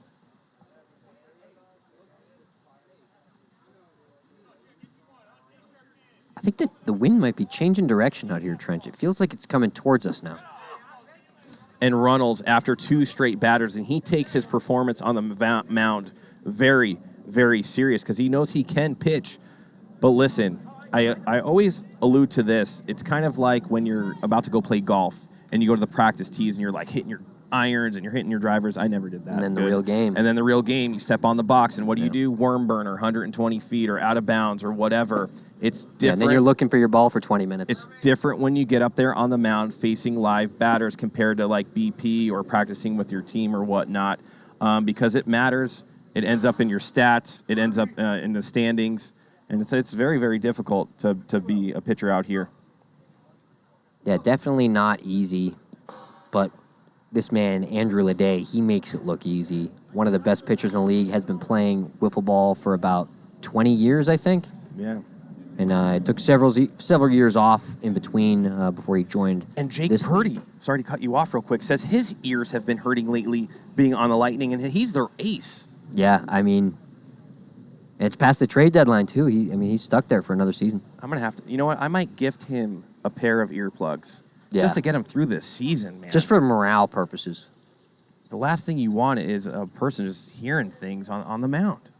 Or maybe that's exactly what you want. Some of the best pitchers seem like they're like those type of guys. Levi Lawrence wears some earbuds, and he's listening to I think he's listening to Celine Dion or Chicago just to calm his nerves. As Adrian Gutierrez up to bat right now. Screwball from Ledet. Something you don't see every day. I wouldn't be surprised to see a knuckleball coming at some point. I wouldn't be surprised to see a few knuckleballs, Trench, but not behind in the count 2-1. Expect to see a strike. I'm going to guess he's going to throw a slider. And look at Brad Ogden. Immediately goes to a marketing maneuver saying we should have Legends earplugs. And that wasn't a slider, but that's going to be a fair ball. Boba with a good play. Runnels. Is it going to be in time? No. But they do get the force out on third. It looks like they were going for the triple play there, Trench. They were men on first and second. He tags third and then throws to second. That was a double play. Oh, they did. They got two, huh? Yeah. In time. Man, that's a killer when you hit it over to the left side, especially with runners on first and second to get that easy double play. You're loving it if you're a Cajuns fan. If you're a Ones fan, it's devastating. But Spencer Barrick jumps in. Yeah, make sure you get your wiffle ball points in. I'll sign a pair of earplugs. Is that going to work? I would need a very fine Sharpie. Yeah, they're out there. Or really big earplugs. Maybe Spencer Barrick right to Rouge. Maybe I'll have him lasered. Oh yeah, I don't know if they do that with earplug material. So, and I also don't think they make metal earplugs. I'm going to go ahead and say that's not going to happen, Trench. You heard it here first. Hate to be the downer. We're going to go in the top of the third. Top of the third brought to you by Tom Gannon and Trench Bacone up here in the booth. Look at that sunset here, Hideaway Field in beautiful Las Vegas. As you know, it is starting to warm up. And, we've talked about when it warms up, balls being hit. They fly more. They fly. But we're not seeing it. We're just not seeing it tonight. But when the home run shots have been hit, they've been pretty far. Yeah, even that one AK hit off that riser in game one, it's one of those home runs where you think to yourself, how did that get out? But then in about 3 weeks, that's automatic. That's out every time. Seems like the ball does definitely start to fly further as the temperature rises. Looks like Will Morris is going to step in here. Yeah, are we going to see a Will Morris home run? Nobody goes Oppo. Dobbs right there. A lot of wind movement. Flares out to him. And Dobbs, he's an awesome defender out there. Sure hands out there. We just don't talk about his game enough. He doesn't drop the ball, and he's quick. He's got a quick first step. He gets the balls without diving that a lot of other people dive for. So you think, Dobbins, not as flashy, but just as effective. Yeah, as Casey Nielsen is going to take 50 off the pipe. And again, the ones outfield really playing split on Nielsen. Dobbins playing kind of right down the line at the container, and Barrick playing him shading just a little bit oppo, leaving a big gap in left center. I mean, those are two of the top defenders in the league. Dobbins on left field. Maybe they're just going far enough away from each other that they won't run into each other. Absolutely, with Spencer Barrick on the right side. But a hard hit ball toward that Cheers beauty sign is going to be a double. It's going to even up the count 2-2. Like to see Casey Nielsen get some contact right here.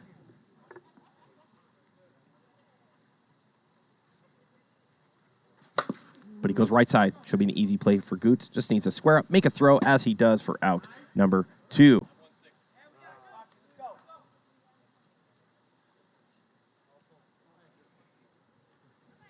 Routine play for Goot. Now 2 down for Sashi Boba. And Sash needs to relax as he jumps out of his shoes.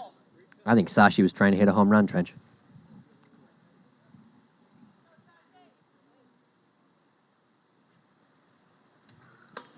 And AK goes 91. Hits the strike zone with it as well. That's incredible. Little preview of Fast Pitch, as we're going to have a Premier League Wiffle team at the National Wiffle League Association Tournament in July in Indianapolis. AK is he part of that? AK is going to be on that team, I believe. Man, that's really good. Yeah, definitely a lot of players around the league interested. We've got Randy Dalby coming with us, so I'm not going to lose to Dalby in that tournament. Finally. Sick of those stories as AK, I think he walks out right there.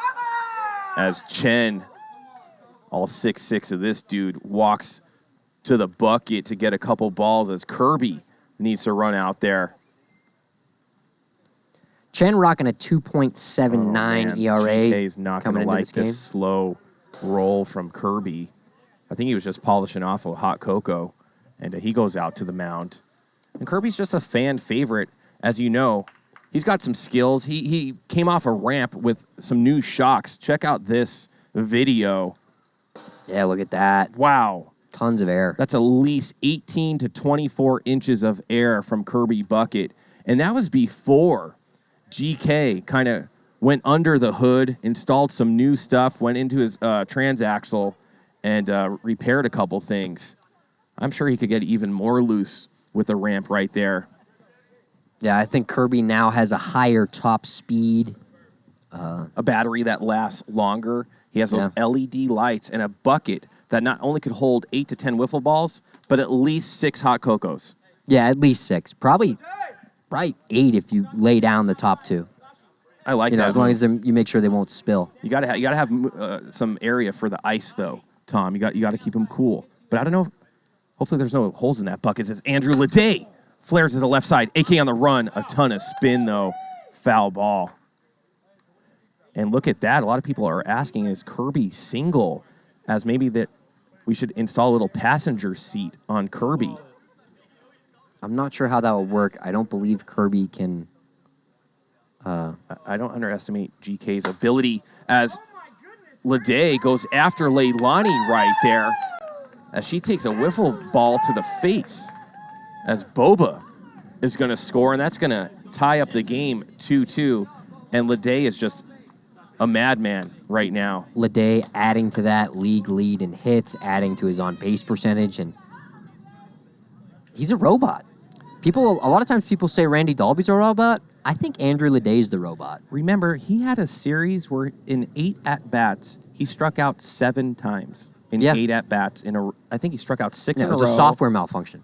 Yeah, he struck out like 6 times in a row. Then something happened, and then he struck out again. I mean, incredible to stay focused after a series like that as Ryan swing and a miss. And the fans in the chat calling for a trench pirate emote. We need it. I think that's a good idea. I'm only looking at the right half side as Chen goes Only 84. We're not sure if we're going to be able to bring him on the team. I want to see 90. A lot of people are saying Ledet is the Tony Gwynn of PLW, and that's a perfectly put. Yep. And Spurrier, after that pitch, says, "What are you doing? You can't even throw a strike at 55." A little chirping at his own teammate there. And it looks like he can't. He's going to have to come after Ryan right here. A lot of people are saying, is Ledet corking his bat? He's got to be. He's not swinging that hard. Ryan, flare ball, right to Goots for out number 3. But the Cajuns, after a Ledet double, tie it up. And we're going to go into the bottom of the 3rd. And it looks like Ledet and Runnels are having a meeting. I don't know if that's friendly or not. Yeah, someone seems upset. Runnels definitely, his blood pressure could get going here at Hideaway Field. As I've said before, he takes this game, his stats, W's, very, very serious here. As we all do. I couldn't agree more. I mean, after every game, people are watching their game. Looking at their stats, trying to find out what can I do to get ahead. Well, not only that, even before the games. You're watching to see who you're about to play, their pitching style, how they do in certain weather conditions. Are they throwing a knuckleball? All that. I mean, I know Brad Ogden, your manager, has some advanced spray charts of every player in the league dating back to the spring season. Holds those very close to the vest, does not want to share those league-wide. So that gives you guys a little bit of an upper hand against some of these other teams that aren't keeping those advanced analytics. Yeah, I wish he would give me that chart before I get on the mound. But haven't seen them. Excuse me. What happened? Getting a question on the distance from the pitcher's mound. A lot of these guys don't even know. Someone might be building a bullpen in their backyard because they can't throw a strike. I won't say who. I gotta make a message real fast. I'll allow it. In fact, it doesn't even have to be fast. Good eye, let's go. Hey, one zone right here. See something through. I got a whole team of people that love helping me out. Is the team Tim Riley? I got a couple more, but yeah, Tim Riley definitely helps me out. Where anytime I have an idea, he likes to implement them immediately. As Dobbs is going to look at a 53 to fill up the count. Yeah, Tim Riley probably one of the league leaders in Photoshops. Yeah, he's good. Let's see what Ledet misses outside. He hasn't had much luck so far pitching against these ones. Lots of walks. Yeah, we've seen a lot of walks so far in this series, but not a lot of runs. Get this real quick.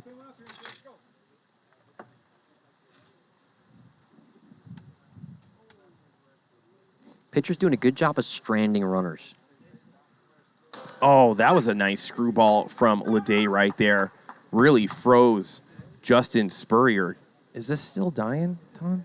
Yeah, there's something. I think my phone just keeps overheating, and that's what's. You think been there's the too issue. much power coming from the dungeon? Perhaps. Oh, and that's going to be a knuckler right back to Ledet. They're going to try to turn 2 right here. Runnels with the dart.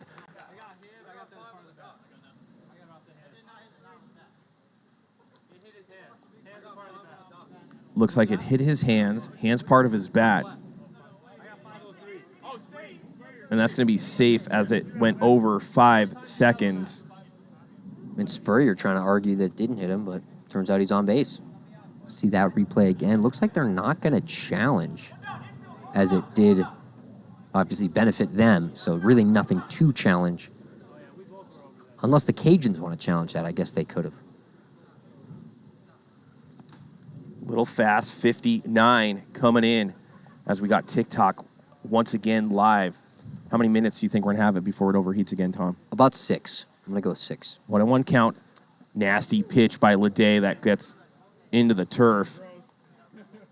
Yeah, definitely that screwball is definitely a new pitch coming from Ledet. Not sure exactly how he's throwing it. Seems like a awkward release. But man, is it moving. AK, but Ryan Roosh goes full galloping antelope on that one and gets an out from AK, and that's going to be some chatter between these two.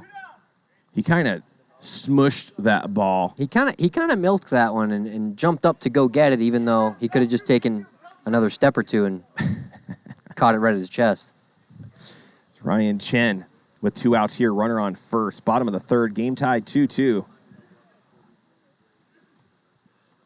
Roosh always likes to give a flair for the dramatic, making that play look a little less routine. Always fun to see on the stream, though. And there's people calling him the Ginger Avenger. You think he could be a Marvel person? I don't think so. But it also, look at this. The Cajuns going 3 outfielders against Chen. Chen obviously hits the ball hard. They're giving him pretty much the entire right side, which I don't like because Ledet's a lefty throwing a lot of those sliders. And wow. Well, he just put that ball in his pocket. That was smooth. He was already walking to the bench as he caught that. Watch this instant replay. Bang. Pocket. Walk. Inning over. Amazing stuff happening out here. And I'm going to tell you something, Tom. Look how fast he gets that. 67 off the bat right back at him. I'm going to tell you something that I'm seeing. What are you seeing? Ryan Chen is frustrated in the box tonight. I wouldn't be surprised when he gets frustrated. He could come back with a vengeance at any time. Watch out for him in his next couple at bats. That's my hot take. Thanks for coming to my trench talk. I don't think that's a hot take whatsoever. What is I it? think that... Is that a warbird? Yeah, that's Buck Burner's hat. Get in I there, believe. Buck. Let's see old Buckaroo up there. Look at our Skycam operator, Buck Bennett. Doesn't lean forward quite enough there and waves us off. He's done. Buck tying the record for most home runs in a series with 7. Not only a historical mark, a player, but a part of the stream team. He's one of our OGs now. Love having him around as Cody Runnels. Yeah. The 3 of us used to be teammates. Yeah. He takes a strike.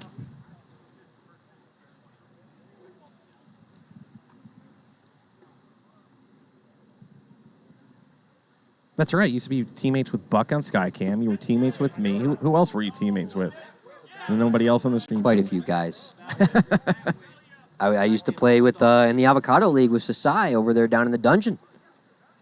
Yeah, you've been all around. And surprisingly, never played with GK, even though he's been on half the teams.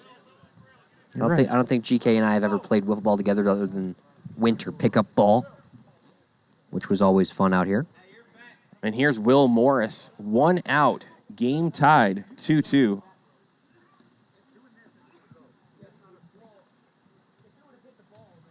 want to hear one of the best sounds in PLW? The hot cocoa sound? Oh, man, Tom. Don't shake it up before you give it to me. Did you do that on purpose? I shook the hot cocoa up, yeah. What are you doing, man?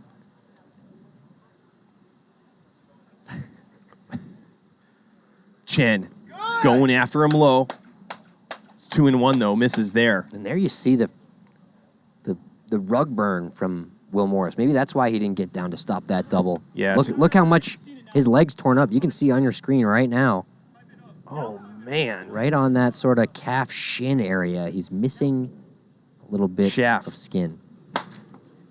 Between the legs of Ryan Chen, and he goes full pink box there. Yeah, that ball got to the wall in a hurry. Let's see if it shows on that replay. Yep, looks like it got to the wall in about 2 seconds, Trench. Yeah, he's going to get himself some glazed donuts. That brings up Casey Nielsen. Casey quiet so far. Yeah, definitely not a batter to overlook. Definitely has some pop. Is known to run into one about this time of the night. Oh, and he takes a 12-6-51 deadpan as PLW fan is gifting 5 subs to some randos in the Twitch chat. And if you're on TikTok, make sure you get over to Twitch. You're going to see a bunch of different camera angles and get yourself possibly a free subscription from a viewer.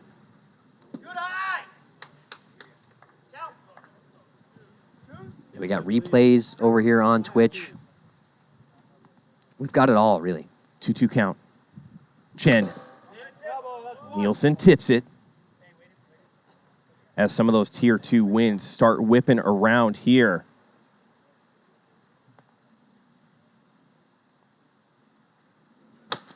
Ground ball up the middle. Couts grabs it. He's going to have to make a clean throw, and he does. And that's what happens when you realize you have enough time. He squares up, hits deadpan. Great play by Adam Couts right there on shortstop.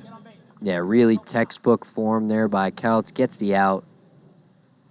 Now, just 1 out away from getting out of this inning as Sashi Boba takes 53 off the pan.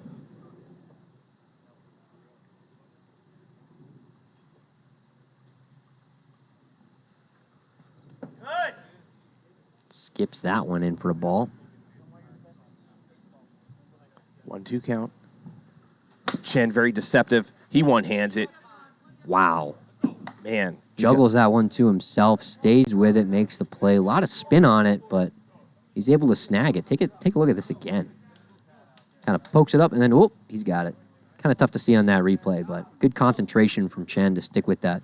Yeah, we're going to go into the bottom of the 4th, and I'm going to really give a big shout-out to TikTok right now as there's 1,500 people watching, and they're just watching one camera view. And if you really want to get the full production of what you do, you have to come on over to Twitch. We have 5 different camera angles, and I remember you guys put up like the rainbow of camera angles down there. There was like 4 or 5 of them up at once. Maybe GK could kind of show some of the fans how we do it.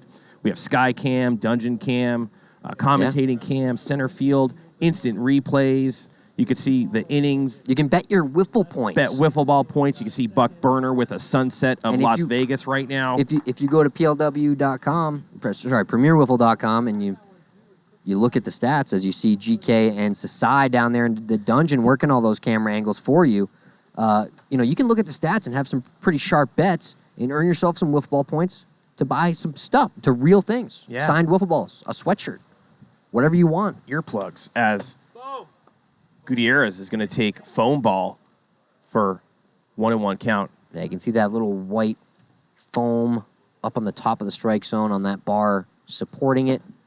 That does not count as a strike. It's got to hit the metal. And look at Rec, first-time viewer. He goes, dude, this is mad professional over here on Twitch. Of course it is. It's how we do it. We want to bring you the best of the best. Frito Breath asking how many wiffle ball points for a ticket to Vegas. Probably $2 billion. I'm going to go $2 billion. It's $2 billion? Yeah. Nah. A sweatshirt is what you're getting for, what, 100,000? Yeah, but how much is a hoodie? Like $60? You Is it that much? You could get like a round trip ticket. Well, where's Frito Breath coming from? That's true. I think he's Pacific Northwest, I think. All right, so maybe only like 1 million wiffle ball points. As Spencer Barrick is going to be up to bat. Gutierrez took a walk as Nathan Roosh, the brother of Ryan Roosh.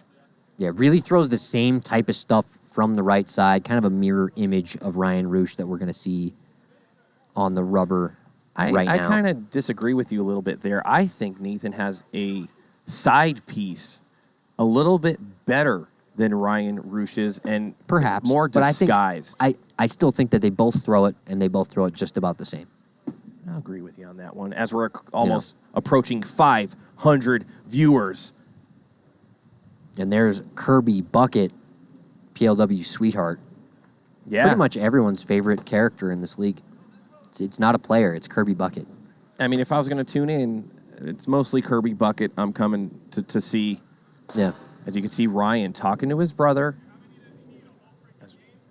saying, listen, this is who you're going to be facing. And Nathan Roosh, don't quote me, but I think he got promoted to a captain for the fire department. Really? Or something close to it. He's got some backdraft in him a little bit. So if you ever have a fire at home, make sure you call Nathan. Or if your toaster's smoking, or you need a cat to out of a tree, get his digits or find him on Twitch channel and ask him for some help. Yeah. As Buck Burner is not only rocking Skycam, but he's gifting sub as he's pounding a hot cocoa as well. Amazing. Buck really doing it all. He's a triple threat up there in the Skycam. Player of the week. Skycam of the week. Oh, nasty pitch by Nathan Roosh for Spencer Barrick. Oh, he's an engineer.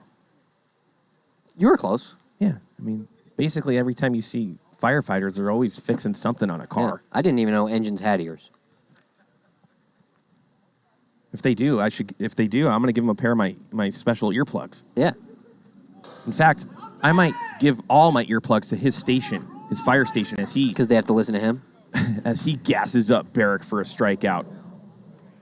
Look at that. Tony in the chat is saying, I'm hooked on this sport. It's addictive. It is, man. You take 20 milligrams of PLW Monday through Friday, you will have no problems in your life. Yeah, I mean, a few months later, you might be hitting up Leilani and trying to buy a house to play in the league. I think there's actually a few people that are thinking about doing that, Trench. Tom, there's a poll up. Let's see if they drag that down as Dobbins goes. Here it is. What's it say, Tom? Should PLW teams has matching full uniforms next season? GK deep in the hot cocoa. I don't know if he's doing that, though. It looks like a resounding yes from the fans. Is Tannic doing the polls? That seems like a Tannic vernacular. Yeah, we're going to have to get Sandvipers baseball pants instead of generic brand. And Nathan Roosh gets Dobbs for a strikeout. He's mowed down the last two. Like I said, in his spare time, there's no doubt he does some landscaping if he's going to be mowing down players like this left and right. Oh, man, it was Tannic. I knew it.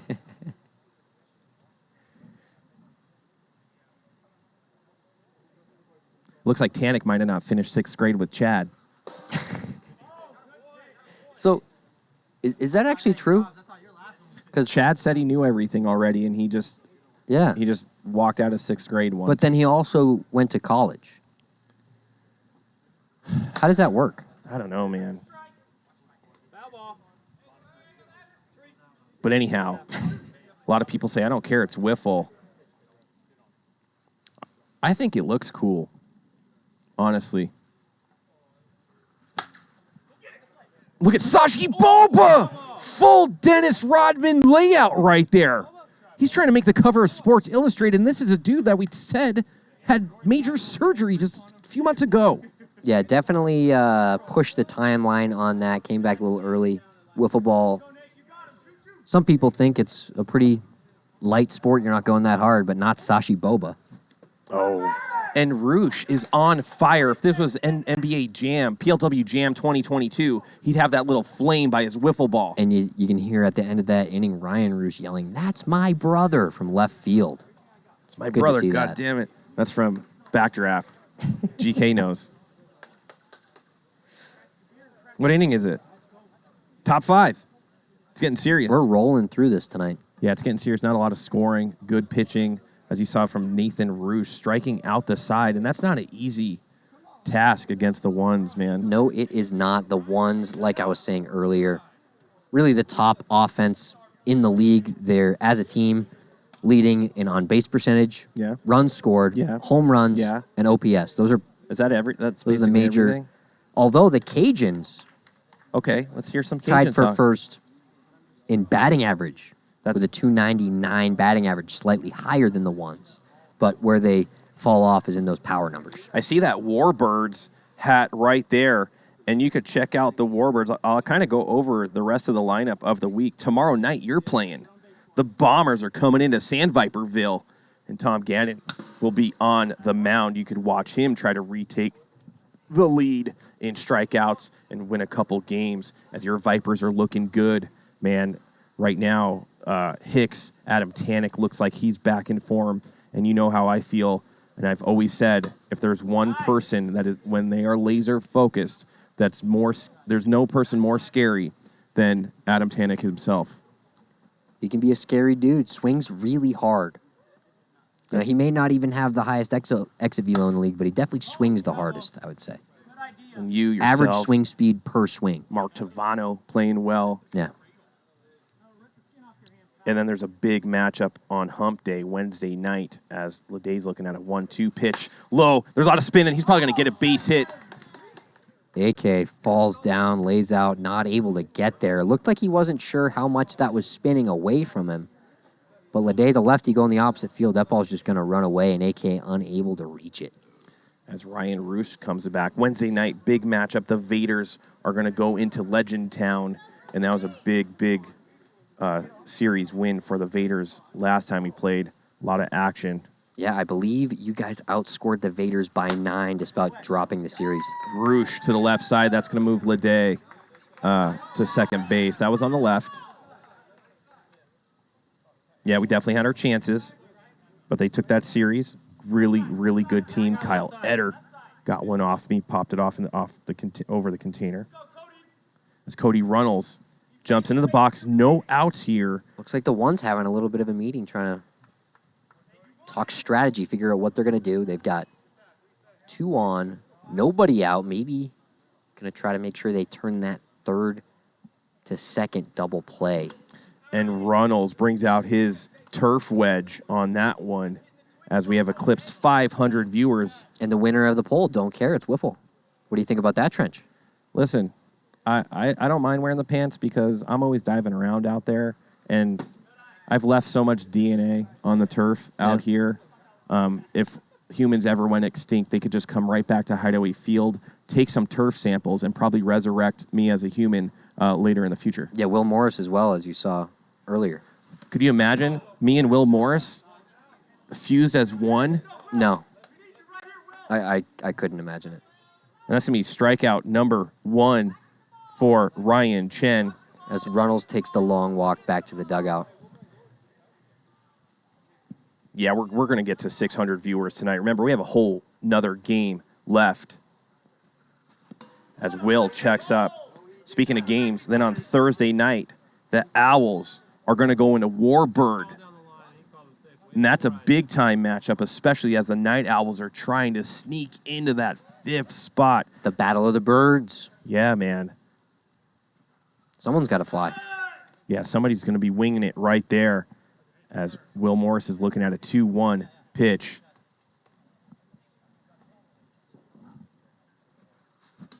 And that's going to be 2-2. This is an even bigger pitch right here, Tom. 2-2 against Big Will. 1 out. Goes turf right there. It's going to fill up the count. And you just got to come right after him. Mano to mano. Mano to mano. Potato, potato. And that's going to be a 3-run shot off the scoreboard. And the Cajuns take a 5-2 lead. And the Cajuns are excited. They look like a Little League team celebrating this home run. I'm curious Look what at this. That pitch selection was. And Morris with the alley-oop. Oh, but did he touch home plate? I don't think you have to. What a jam Off session. the scoreboard. Look, watch this instant replay. Boom. See you Man, later. he Off really the scoreboard. turned on it. That's a 3-run shot. Gives the Cajuns a 5-2 lead late in the game here in the 5th. That might be back-to-back jobs. Casey Nielsen off Ryan Chen, and he's going to be rounding the basin. And you would think Ryan Roosh just hit 2 home runs, and they're going to bring. You think we're going to see another? We might see a windmill jam out of Casey. Watch this, and he goes behind the back. We're going to say that went over the rim, but I'm not sure it did, Trent. Goes behind the back. I love that home run celebration. I think they're challenging. They want to see if that ball actually went in above the rim. I think he might have traveled as well. Yeah, definitely not a clean play. Might have got fouled. It looks like Jeremy Llewellyn is coming in. You know what that means, Trench? He's not wearing pink shorts, so that's good. That is good. That just means that the ones, they seem to be waving the white flag here. A little bit, and I would never do that if I'm the ones. Also, if Chen finishes the inning, that doesn't cost him an inning. He's already pitched this inning. Yeah, I think he just stay out there. He's probably just frustrated with himself, wants to bring someone in new. But the Cajuns, a 4-banger against the ones right now. Now that's fireworks. I know you were talking about fireworks before.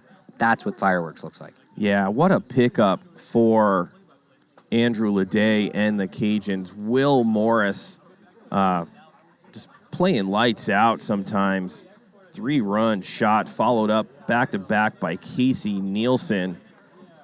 And you see Cat G32 in the chat reminding us that Jeremy Llewellyn leading the league with 3 first names.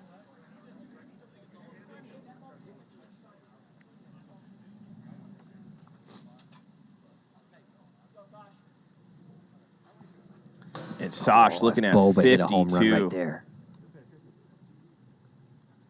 And you know he's got that in the back of his head.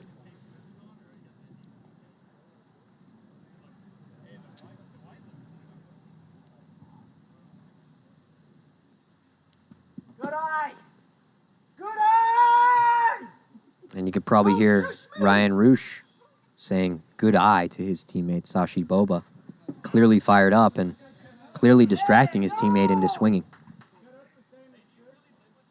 I think Roosh kind of gets the assist on that strikeout. I think he distracted Boba yelling.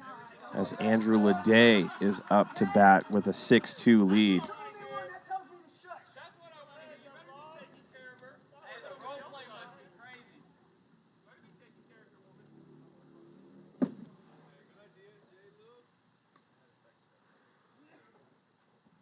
Ledet looking to add to his good night. And he does not. Right to Barrick, but the damage done. And the ones, they really, really need to get something going here in the bottom of the 5th to cut into this Cajun lead as they put some chili pepper sauce on those wiffle balls and ignited them and launched them out over the fence. You know, even when Ledet gets out, he hits the ball good. We just saw an out. That's what his second out of the night, and the other one was opposite field to the left field wall where Dobbins caught it. Yeah, it's always solid contact from Ledet. You very rarely see like weak, dreaded dribblers. And it doesn't seem like he's swinging hard either. I really think he's the robot. Robo Ledet. Yeah.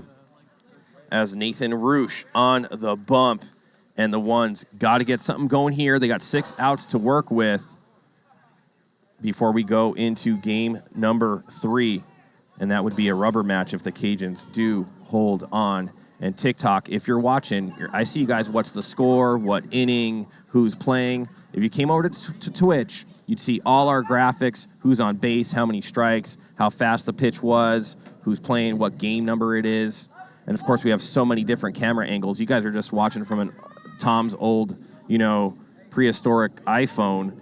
We have major production equipment here, and you get to see all that over on Twitch. Make sure you go to twitch.tv/Premier Wiffle. We'll see you over there. The link is in our bio. Just head on over there. Yeah, that bio. Couts tried to make it a 6-3 game right there. Couts, he needs another scoop.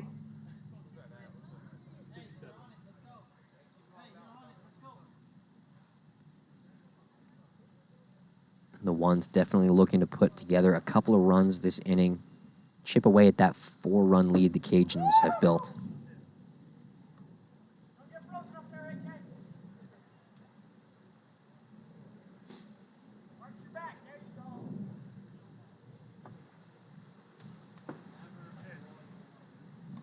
going to be a 2-2 count.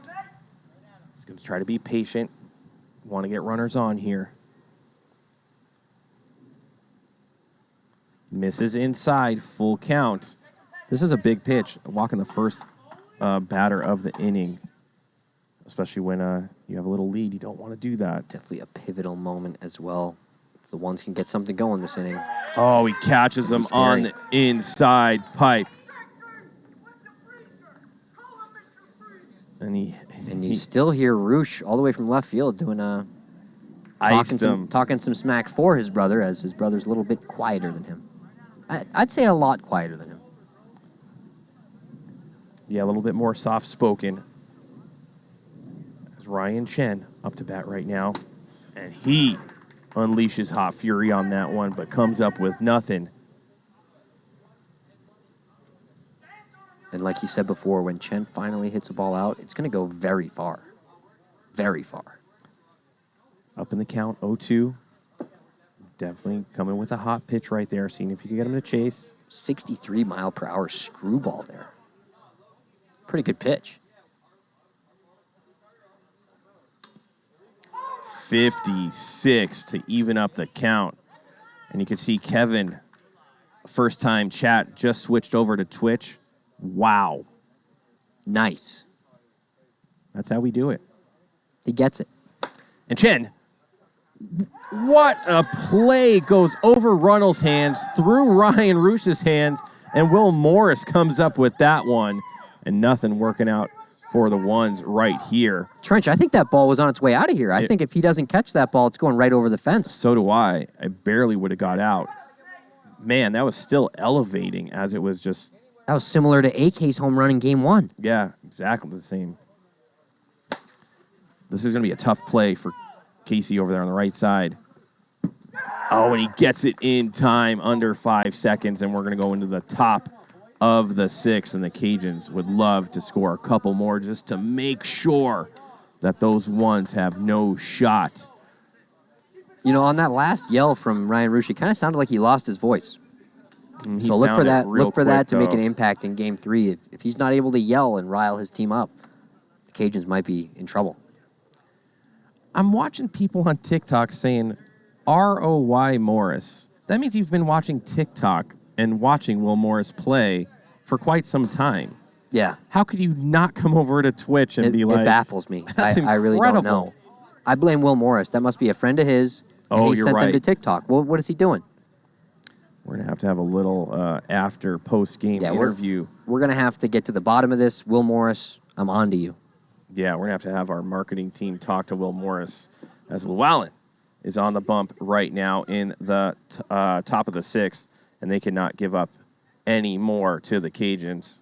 Jeremy Lou Allen not wearing pink shorts, and you know what that means, Trench. He might play well. You saw him make that crazy dive out there that one time. I don't know if dive is the right word. I think fall might be a better way to describe what he did. I don't know.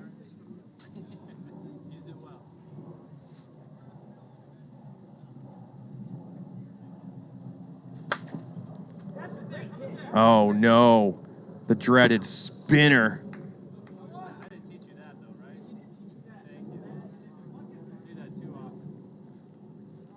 Look at that. Just spins its way fair. Chen picks it up, throws on in time. Goes to show you how many RPMs are generated off the bat as Runnels decides to come from the left side, and he takes a swing. Goes down 0-2 early. Trying to change it up a little bit. I like it. Get a different look, different side of the plate. Hopefully, he can find some results.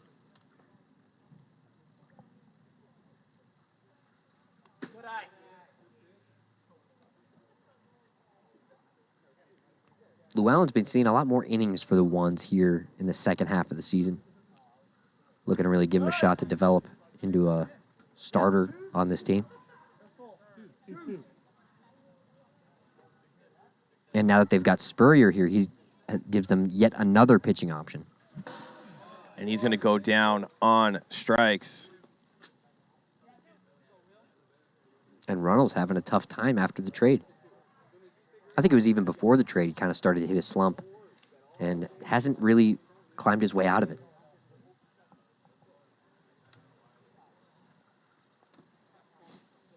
After this inning, Tom, I'm going to excuse myself for 1 minute. I'm going to go use the restroom. That's allowed. You can do that. Thanks, man.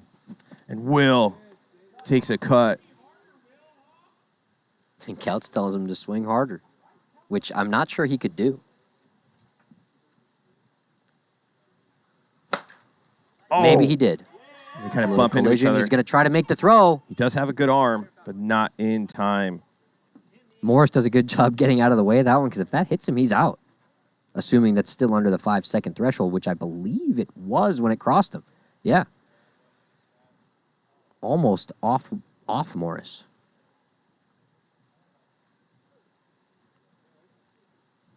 It's going to bring up Casey Nielsen. Home run in his last at bat. Home run in this at bat. Go. And it does. Like I was saying earlier, Casey Nielsen, one of the most underrated players in this league. If he's the guy that you're overlooking and just trying to throw strikes to, he's going to make you pay. Back-to-back, or home runs and back-to-back at-bats.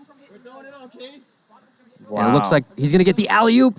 Hey! It does. And Windmill jam. takes a spill after throwing that one down. And this one, he definitely got in the hoop. The last one, I'm not so sure. We're going to have to go to replay. As you see that home run from Casey Nielsen. No doubter to center field. The wind definitely carrying these balls. But the pitchers, so far tonight, doing a pretty good job of overcoming these windy conditions. Although the Cajuns now finally starting to get hot. 8-2 Cajuns here.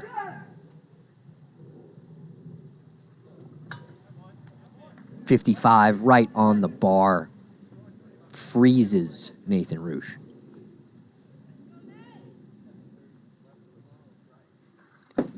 And Llewellyn, 94, lets it loose.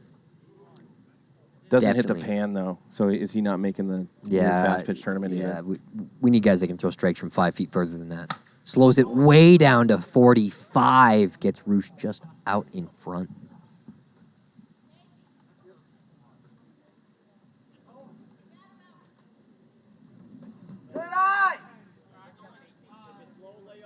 And the Bombers are upset that the Cajuns seem to have taken their home run celebration. I know Hollis has brought out the mini basketball hoop a couple times. They dunked that bomb right in there. What do you think about that? I mean, this rivalry just keeps on growing. It really does.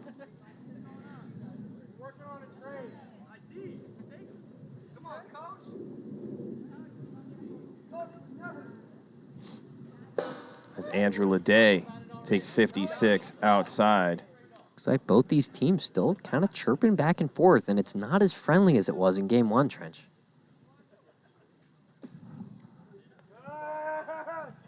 A lot of meaning behind this game right now. And the ones, they're a team that doesn't lose very often, so when they do, they can get upset. They're expected to win every time.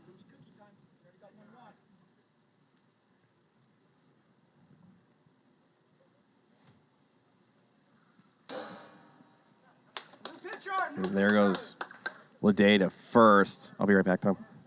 Absolutely. That's going to walk Llewellyn out of the game. We're going to get a pitching change. Looks like the ones are going to go with Austin Bird Bull. And Kirby Bucket's going to need some balls to bring out there to Bull.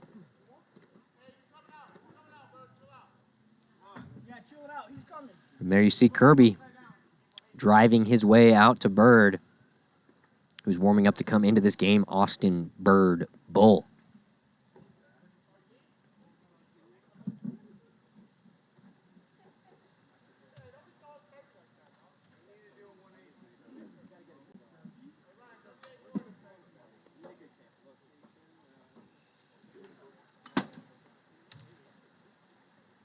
Let's see. It seems like the ones are just kind of waiting for Game 3 to start here at this point. I mean, the last two pitchers they've gone with, Llewellyn and Bull, both kind of in the bottom half of their rotation. So maybe just trying to save the innings, the top of their pitching staff for Game 3. Just kind of giving in Game 2. I'm not sure if I like this. It's something that the ones have done a few times this season, but at the same time, they're in second place virtually a playoff lock at this point, and they can afford to make moves like this to give some of their other players more innings, and at the same time, hide their other pitchers. So the other teams can't really see them as Bird comes in with a slider, 59, swing and a miss from Roosh. And maybe I'm going to eat my words here. Maybe Bull is going to be in that one's rotation down the stretch as he gets Roosh to take 57, just a little bit too hot. That's going to be 1 ball, 2 strikes. Here comes the pitch.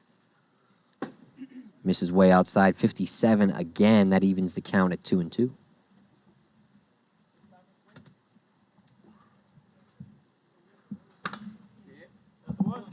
Do you have a good rest in your room? I did.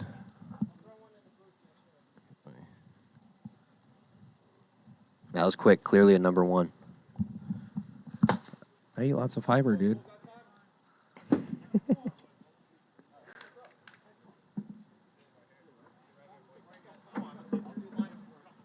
That's going to end the inning, too. Yeah, looks like we're going to go to the bottom of the 6th. The Ones trailing by 6. Not something that you say too much. Yeah, and, as you were gone, I was saying that it feels like the Ones are kind of giving up this game. Yeah, they do that like every once in a while. It seems like they've done it a few times, and I mean, I just don't get it. The one thing I will say is that they can afford to do that. They're going to make the playoffs no matter how many games they give up down the street. Not no matter how many, but if they do it once a series, with some momentum, with some energy. You don't want to keep, and they have the losing these series. strongest. They have the strongest offense in the league. What do they think? A 4-run deficit's too many, especially in these conditions? Yeah, I mean they're a team. What kind of shorts is Cody wearing right there? I think they are supposed to represent the American flag. He's got a little bit of it blocked, but it's either that or a brick. They might be brick wall shorts. I think they're supposed to match the backstop trench. See, look at that. Matches the backstop pretty well.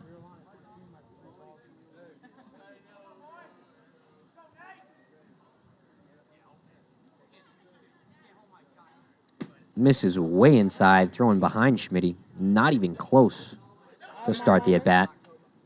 Here we are, a 6th inning. One's down by 6. And I believe Schmitty is pinch hitting. Is that right? I just can't focus because of those shorts. What's more distracting, Schmitty's shorts or Jesse Capps' pants? Jesse's. Every time. And you see Boba kind of going behind his fielder and mimicking the throw. I've never seen that one before. How about you, Trench? Have you ever seen this? Look at Boba. Boba? Yeah, he goes in there like he's the one throwing it. Yeah. That was very odd. You can see it one more time. Yep. Boba definitely with some energy out there. I guess I'll give him that.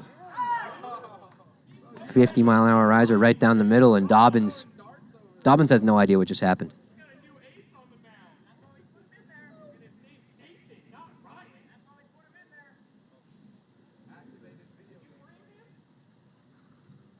Misses outside right after AK calls him the ace of the Cajuns. These teams still going at it, Trench.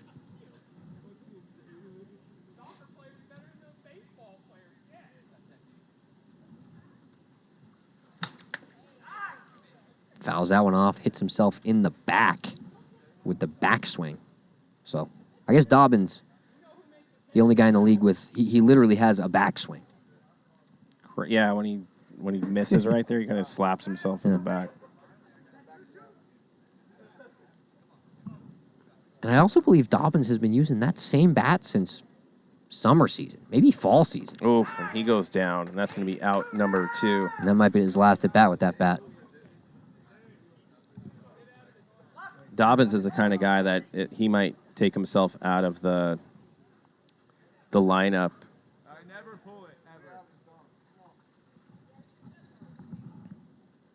And here we see Jeremy Llewellyn getting an at-bat.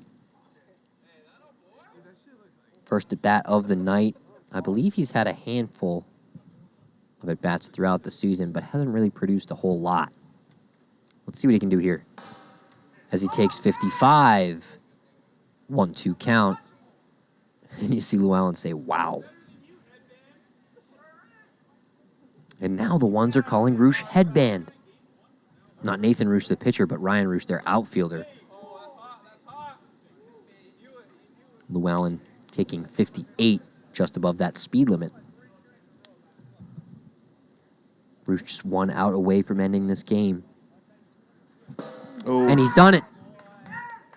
strikeout, and that know what that means. We're gonna go to a rubber match, Tom. The Cajuns looking strong in game number 2, man.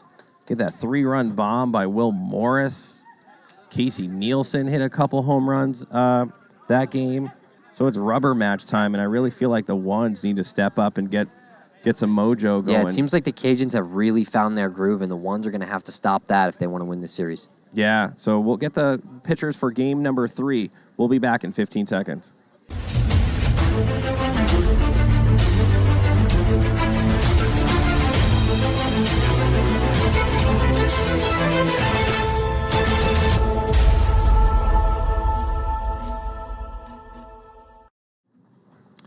We're going to go into game number 3. It is a rubber match between the Cajuns and the Ones. Remember last week, same thing. Ones and Cajuns, rubber match. The Cajuns won game number 3. Yep, and here in Game 3, the starting pitchers are going to be Cody Schmidt and Will Morris. So get those wiffle ball points in, -1.5 on the Ones. Give me just one moment here. And early, the Cajuns are taking some of those wiffle ball points. I don't know about the Ones' body language is telling me that I don't know if they want to win this game right now. I don't think they're really here to play right now, Trench. I think the end of Game 2, that energy that the Ones put out might spill over here into Game 3. It seems like they're just kind of laying down. Yeah, when the Ones are low, they're low. When the Ones are high, they're high. And right now, I feel like they're running that low game. Yeah. But maybe they could turn it around. We'll see how Schmitty does on the mound. Yeah, Schmitty, playoff MVP in that Ones championship run, was really their go-to guy pitching and led them to a championship. So let's see if he can lead them to a series win here in Game 3. Yeah, they need it. Desperately. I mean, this is not a Ones team you see very often where a couple of them kind of have their heads down and, it doesn't seem like they're happy to be here. And the Cajuns, if you look at the Cajuns are happy to be here, Trench. Yeah, they know how important this series is as you're looking at a Las Vegas sunset here, Hideaway Field. We're going to go to game number 3. The sun has set. Cody Schmidt going to be starting off for the Ones, but this is another case of the guy who's starting in Game 3 has not pitched at all. This is something that you've struggled with a couple of times where you haven't thrown all series, and now suddenly you're expected to pitch Game 3 and not walk anybody, and then it can lead to an early walkout. Yeah, I mean, I don't coin myself as a great pitcher, but I mean, you only throw to the backstop maybe before your Game 3 start like 4 or 5 times, like max, right? Yeah, I mean, it's maybe. tough. And then you have to come in, you only get like 8 warm-up pitches, and all your energy's on pitching. And I'm the type of person that I feel like I need a lot more warm-ups. That's why you probably see me do better in like the second or third inning rather than the first sometimes. But Cody's obviously a much, much more seasoned pitcher than myself. But we'll see what happens here. Yeah, I mean, I do think it is tough to come off the shelf in Game 3. I like to just get right out there, Game 1, and pitch. Yeah, that's how I roll. A lot of times I'll use up all 9 of my innings before Game 3 even starts. And that's kind of the way I like it. Just try to use those innings. But obviously, it's better to save a few for that final game, especially when it's a rubber match. And we are underway, Trench. Yeah, Andrew Ledet just has been a killer.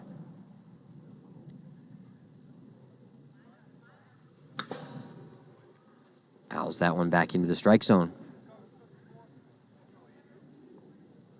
And Ledet just has been a force offensively all night long. Just can't seem to get him out.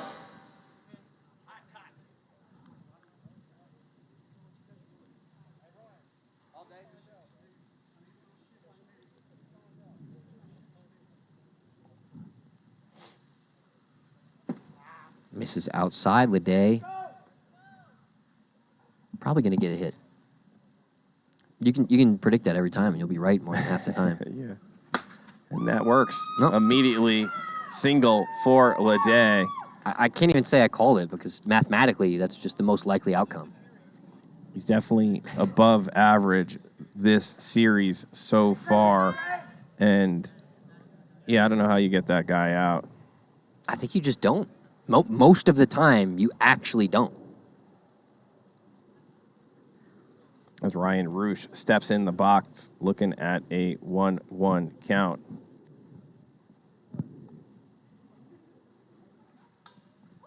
Takes that 50 on the outside bar. That patented Schmitty 12-6 curveball, similar to Brandon Mayo. Ooh, And then 58. drops down, throws another sort of slider riser type pitch. I think Schmitty and Mayo, a lot of parallels. Pretty much the same pitcher out there. It's going to bring the count to 3-2. I just think I think the pitchers on the one squads, they just haven't been locked in other than maybe AK.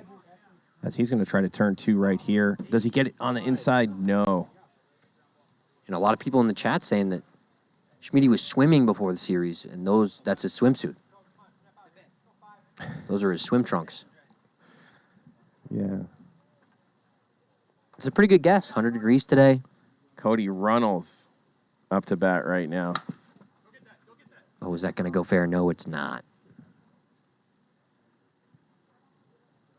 We've had a few of those rollers go fair this series, but not that time. Not enough spin.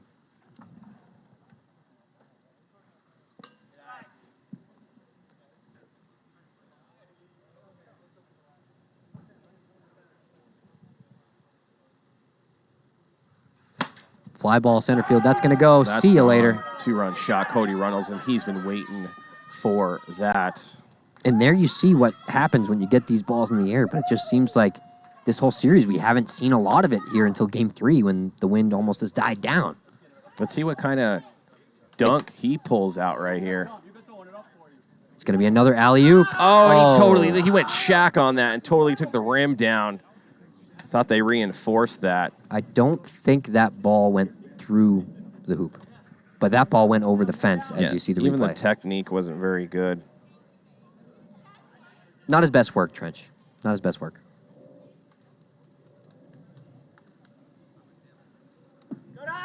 Will Morris looking to do more of the same.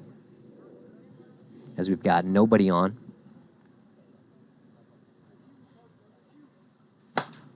Oh, Morris right through Chen's hands. Obviously, that was coming in 1,000,000 miles an hour. 1,000,000 might be a bit of an exaggeration, but that coming in at 75 miles per hour. Jeez. Perhaps a little bit faster than that because it wasn't really hit right back up the middle, but when someone hits the ball right back up the middle, that exit velocity is quite accurate from the pocket radar. Cajuns up 2-0 right now.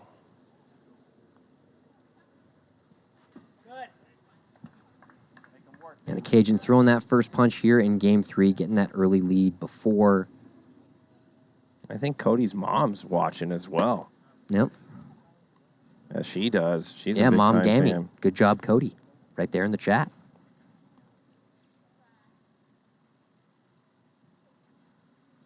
Good.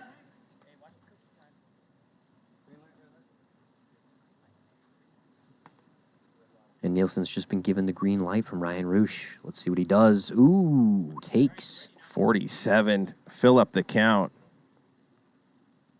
Andrew's mom's here? Bounces Maybe that that's for why ball he's playing 4. so well. And when I your hope mom so. shows up, you got you're going to perform. You got to step your game up. Yeah. Where's she at? I never met her. I don't believe I have either. I only see one person on the container, but I don't have a good view. And there's Kirby Bucket. The buckets.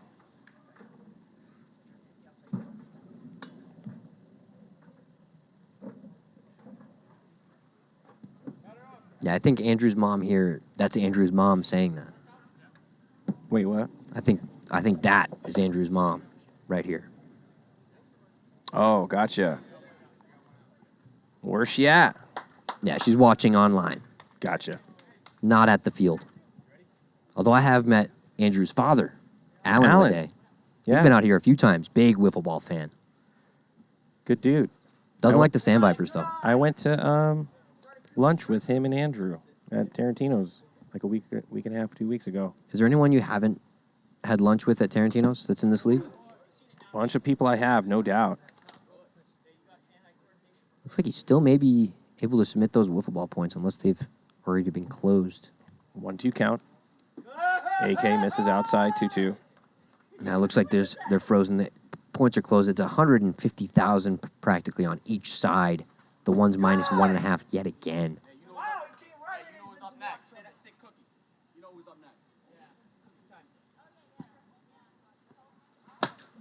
Ground ball through. That's going to get to the Roosh, wall. I think that's clean, too, and the Cajuns all over the ones right now. Taking a big lead. Will Morris comes around to score, and he hasn't even gone out there to pitch yet. But he's got himself a 4-0 lead before he even touches the ball. Love to see that as a pitcher.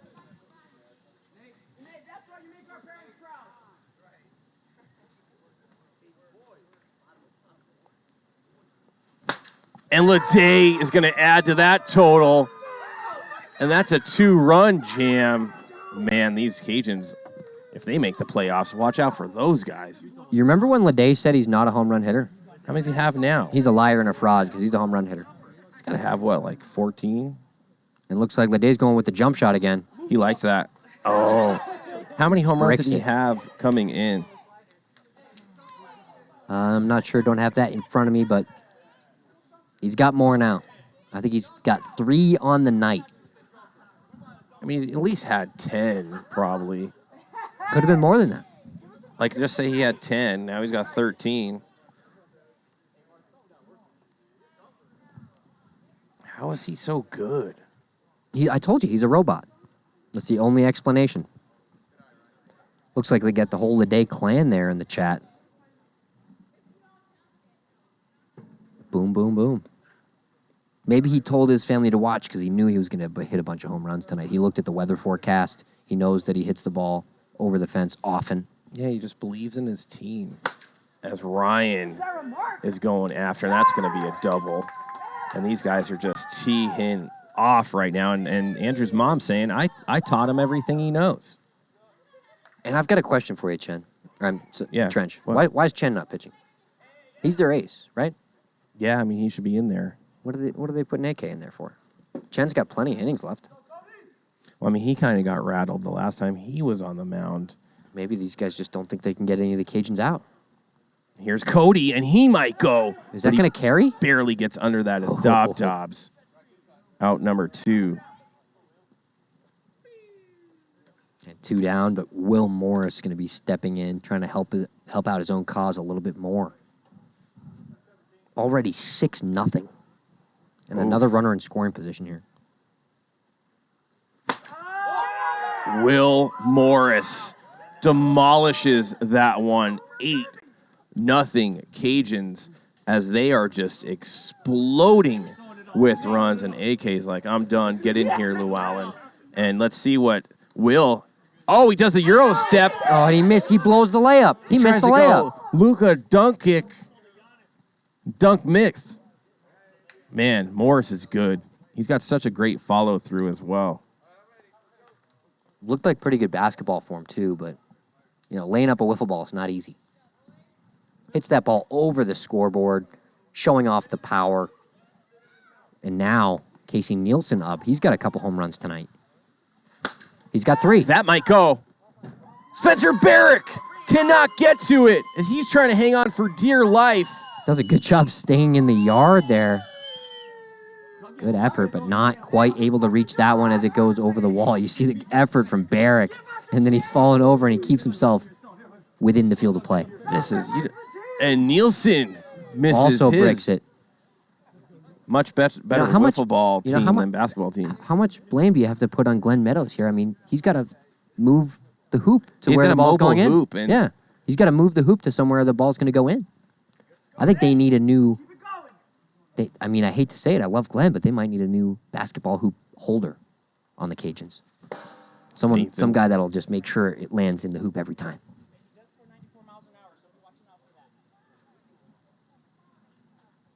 And Lou Allen, he's probably happy about this. He's getting a lot more innings than he normally does.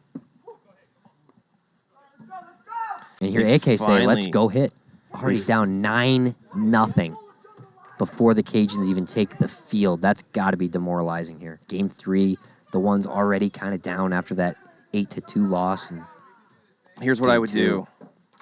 It's baby steps at this formula. I think they need to bring out AK's little formula and take little baby scoops. Baby scoops. And look, if you, baby steps. If it's guaranteed to keep your face baby smooth well into your 20s, Tom, and you're into your 20s now, and it looks like you're not really taking of any of his formula. Yeah, I clearly haven't. Well into my 20s, but not baby smooth, sadly. He's really pushing that product, but he's going to have to perform here in game number 3 if he wants to get some pre-orders.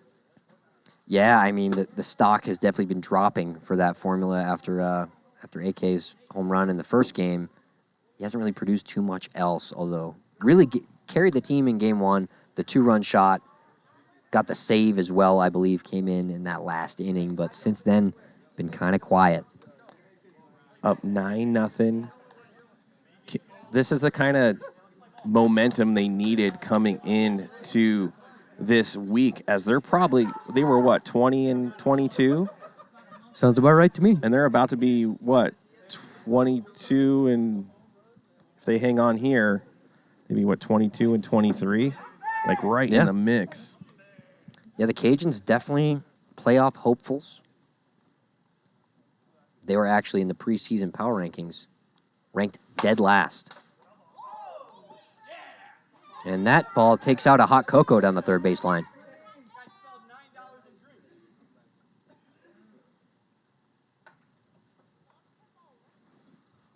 Morris throwing that screwball. Might be more of a two-seam fastball, actually, but pretty nasty. Running in on the hands of Spurrier. And that one moves away from him. Probably thought it was the same pitch as he swings and misses. Also, did you see that bat transfer? Yeah. That was amazing.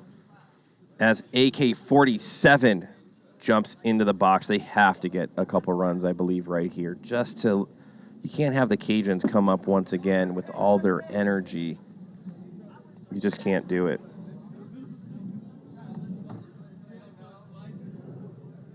AK trying to be the spark for this one's team. Swing and a miss. It's going to bring the count to 1-2.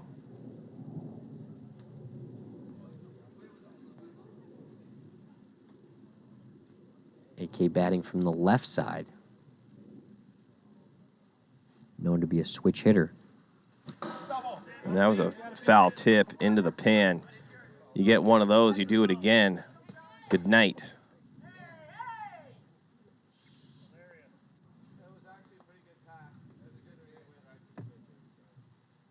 Good hustle from first base umpire Shane Weber, getting that ball off the field of play. He's going to stand over on that side for a pitch.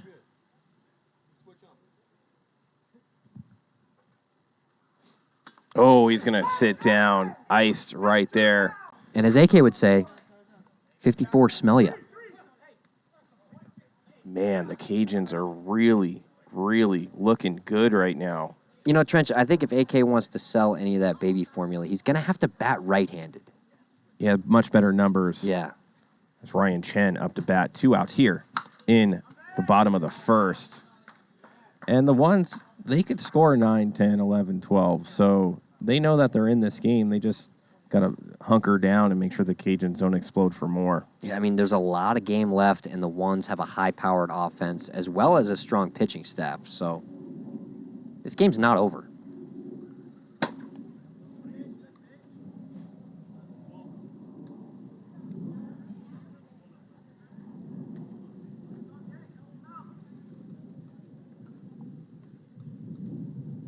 And it's quieted down here. It was very loud. It was very loud in game 2. Game 3,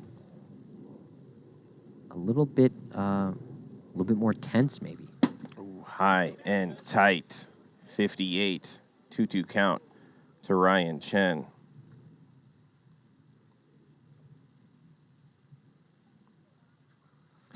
And hard shot off of Boba. It's going to go to Cody. He's going to have to make a good throw, and he shorts it as it's going to be Chen to first base. Difficult play for Runnels right there. Does a good job grabbing the ball, turning and throwing, just not quite able to reach that backstop in the air. Would have had it under that 5-second threshold, but it's a long throw, tough to keep that ball in the air. Yeah, and he's kind of going away from the backstop as Goots takes a shot 0-2.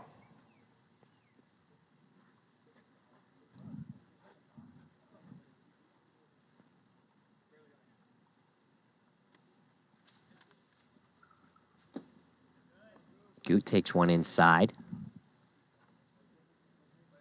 Goot, one of the quieter guys on this ones team, but man, can he hit the ball. Goes off his foot right there. It's going to bring the count to 1-2. And the Cajuns doing something I was talking about the ones doing, where they're really giving Goot a huge gap in left center field. I mean, they've got Ryan Roosh playing right down the middle of that container down the left field line, and then they've got his brother Nathan Roosh all the way over by the Little Batty Bakery sign, leaving, pocket radar right in the middle. I mean, that's kind of Goot's power alley, and they're leaving it wide open for him. Yeah, if you've been watching the ones for quite some time, that's exactly his power alley.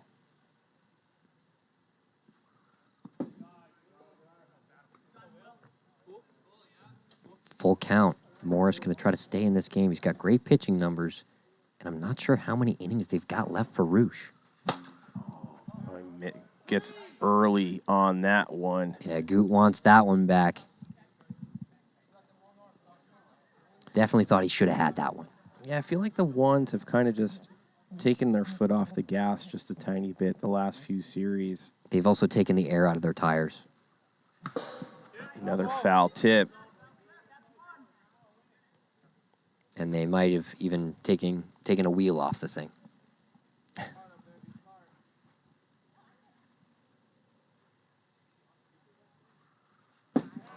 And there's big walk for Will. Walk number 1 already here in this first inning. Morris just going to try to get out of it.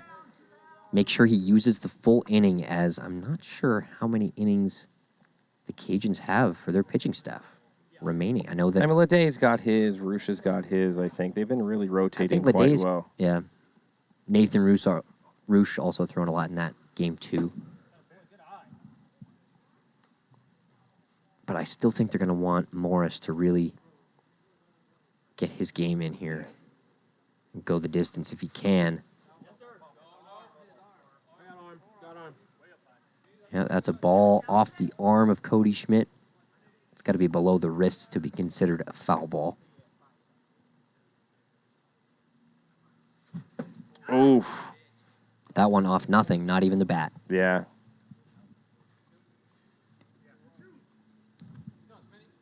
2-2, 2 on, 2 out.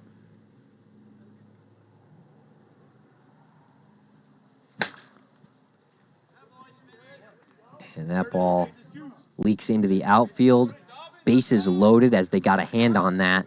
Still no damage yet, but Scott Dobbins with the bases loaded. He does love these situations, and he loves these wind conditions. Dobbins, one of the guys that really puts that ball straight up in the air and lets the wind do the work for him. 2 outs, bases loaded. Swing of 58 from Dobbs.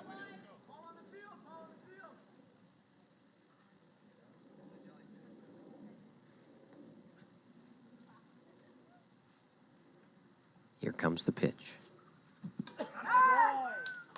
Swing and miss, that ends the inning. And I think I know what word I would use to describe the ones, Trench. Disgusted. Deflated. Yeah, they needed something going on right there. They couldn't generate any runs. They're looking at a 9-run deficit. I mean, they're really quiet right now. Everyone's just looking around like, what's going on?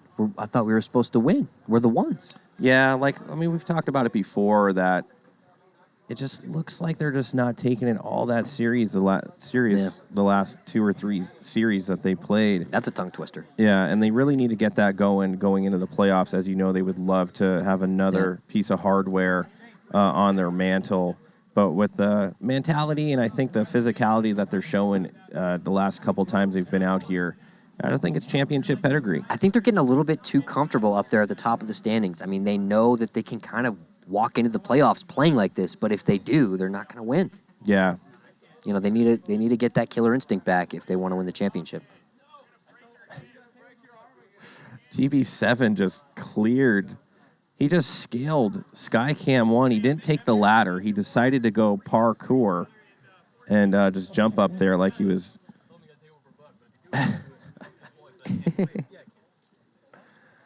Briner known as a rock climber, so that's up his alley. Dejected. That's a good word.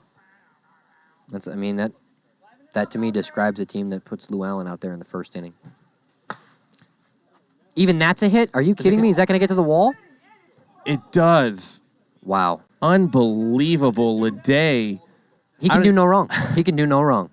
Watch this release. He Look at didn't the even hit it. spin. He barely, he missed it. He missed it, and it was a double.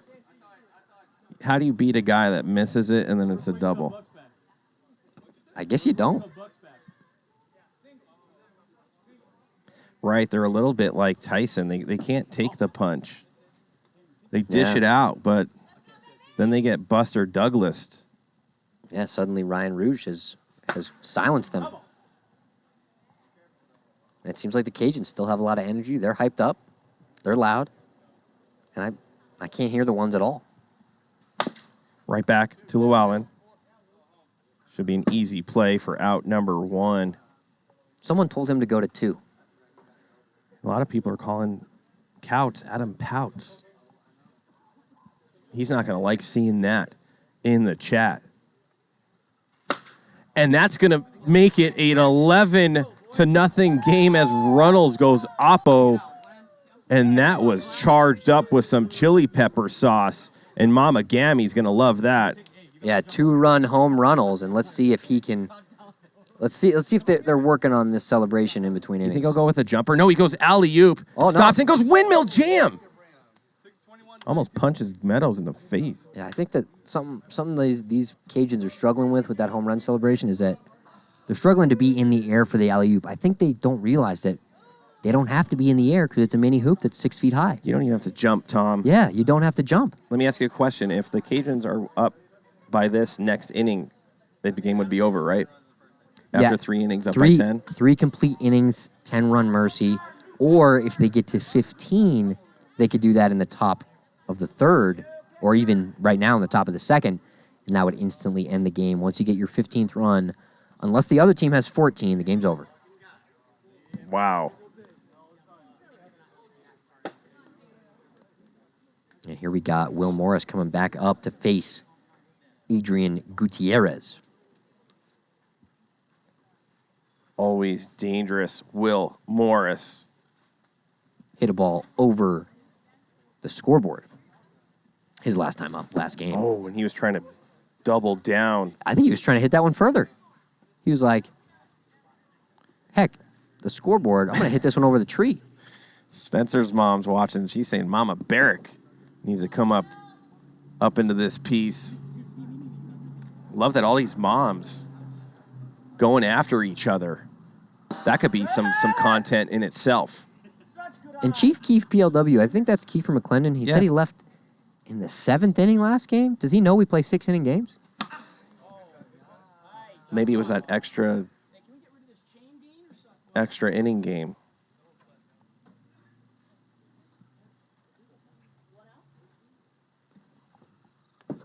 Good take right there. Morris works another full count.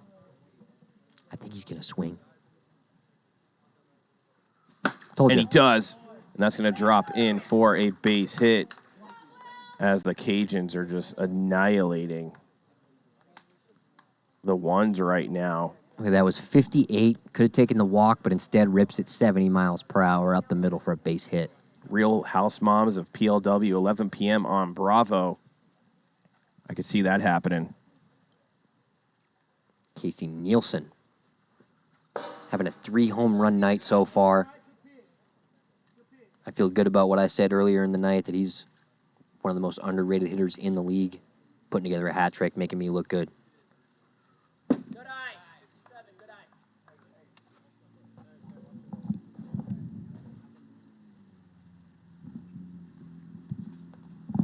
2-1 count to Nielsen.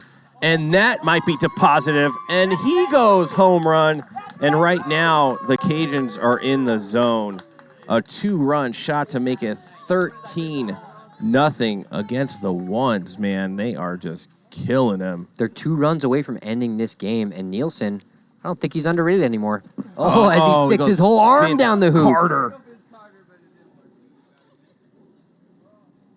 I don't think he realizes you can't hang on that one the way Vince Carter did in that dunk contest years ago. This is unbelievable showing from the Cajuns. If they win this one, which I'm sure they will, they'd win 4 out of 6 against the Ones and put them right in the mix. Yeah, I mean, at this point, the Ones would need to pretty much score 15 runs to win the game. Yeah. And Nathan Roosh goes the other way. The whole team getting in on this. And look, you see Ryan Roosh jumping. This is the Cajuns! That's what you love to see. Happy to see his brother. Oh, a nice one. And they figure out the home run celebration. Charles Barkley on that. And they're still celebrating as Kirby Bucket heads over to the backstop to load up on wiffle balls. Listen, And Austin Bird Bull has gone into the game. it looks like Glenn Meadows is going to grab a bat and take a shot. If he hits a home run, this game's over. Even if he doesn't hit a home run, I think this game's over, Trench. Yeah, it's just a foregone conclusion now.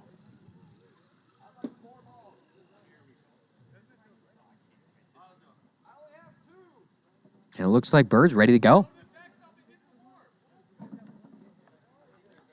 What's that mean? I just got a thumbs up from the dungeon. I guess you're doing something right. And he gave a double tap from the dungeon down there. That means something good's happening, Tom. Or something bad. That actually might mean, hey, stop that. Stop what? What are you doing, Trench? We're live. That's what we do. Oh, and Glenn takes a bad swing right there. He wanted to end this game, didn't he? Oh, and he definitely wanted to take that. Thought he might have got a tip, but no, as Andrew Ledet is going to grab a bat, and you know what he's thinking. Oh, no, it's Sashi Boba. Sashi, let's go right here. You know what he's thinking. Show him why you're the best Indian. Bird throws fast, man. Does Sashi have a home run? Not tonight. I'm saying in his career. Yeah, I think he does. He was definitely trying right there. You know, Trench, I think maybe he doesn't. I think maybe he doesn't have a home run I'm yet. going to look right now. Thank you.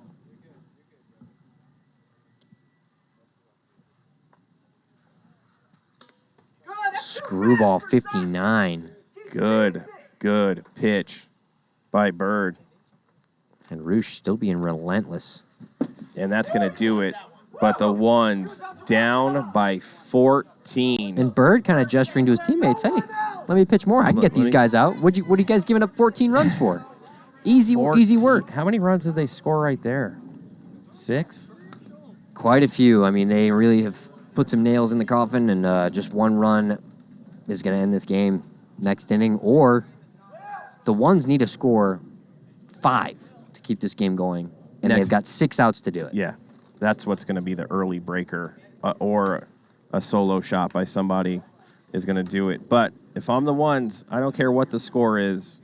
You know, I come out here, I want to play, I want to get some at-bats, I want to do what I do. You definitely don't want to go home early, and you don't want to do it in this fashion whatsoever. Yeah, this is game 3, and they don't play again until next week. So this is they're gonna have that bad taste in their mouths for a whole week. Oh, at least, because when do they play again? I believe they play Monday next week because they're home. The one's a Monday Oh, team. they'll play the Owls following Monday. But yeah, a whole week. They're going to have a whole week to let this loss stew, assuming that they do go on to lose, which, I mean, it's hard to imagine they come back. I mean, it would probably be the greatest comeback in the history of sports if they won this game. Sashi has 1 home run. In One MLB. home run. Okay. Glad to see it. Oh, Jay Spur. Listen, even the best go down. 0-2 count. 0-3 count. That's me out. Number 1. Will Morris is rolling right now. Yeah, he is just absolutely on fire. Seems totally in control. He's dealing. Trying to cement himself toward the top of that Rookie of the Year race with these stellar pitching numbers. Oh, AK takes AK a swing. Still batting from the left side. I think he really should be switching over to the right. And I think he listened to me. He heard me. And he does, and I think you're allowed that one time. Yeah. And AK keeping an ear open to the booth. And Will goes left-handed, saying, take that if you want to switch up. he actually can't do that. It's against the rules. It doesn't matter. Strikes him out. That's going to be a strikeout for out number 2 as Ryan Chen is going to be up to bat. 2 outs already. 2 quick outs. Look at that. Chepa jumps in right away saying, he can't do that. That's illegal. Does that strikeout even count? Oof. Chen can't catch up to that one.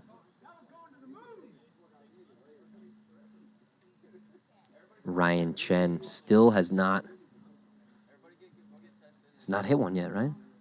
No home runs tonight, but Quiet night for him. As he goes left side, that's going to be a single. a bunch of base hits. Chen, coming into tonight, the league leader in home runs, 26 home runs this season. He also came in tonight, 62 runs batted in. That's also first leading the league in OPS with a 1.607. A little bit quiet. Yeah, but the Cajuns have been shutting him down. Yeah, and they're just playing with a higher energy right now as well. Yep. All that air they took out of the one's tires, they've filled their own tires with it. Is that all you got? I didn't know where I was going with that one, but One, it seems like count. they're extra inflated. They're ready to go. All they have to do is get that home run celebration down, and who knows? Goots checks up on a 46-mile-an-hour ball inside. A no-go from both umpires.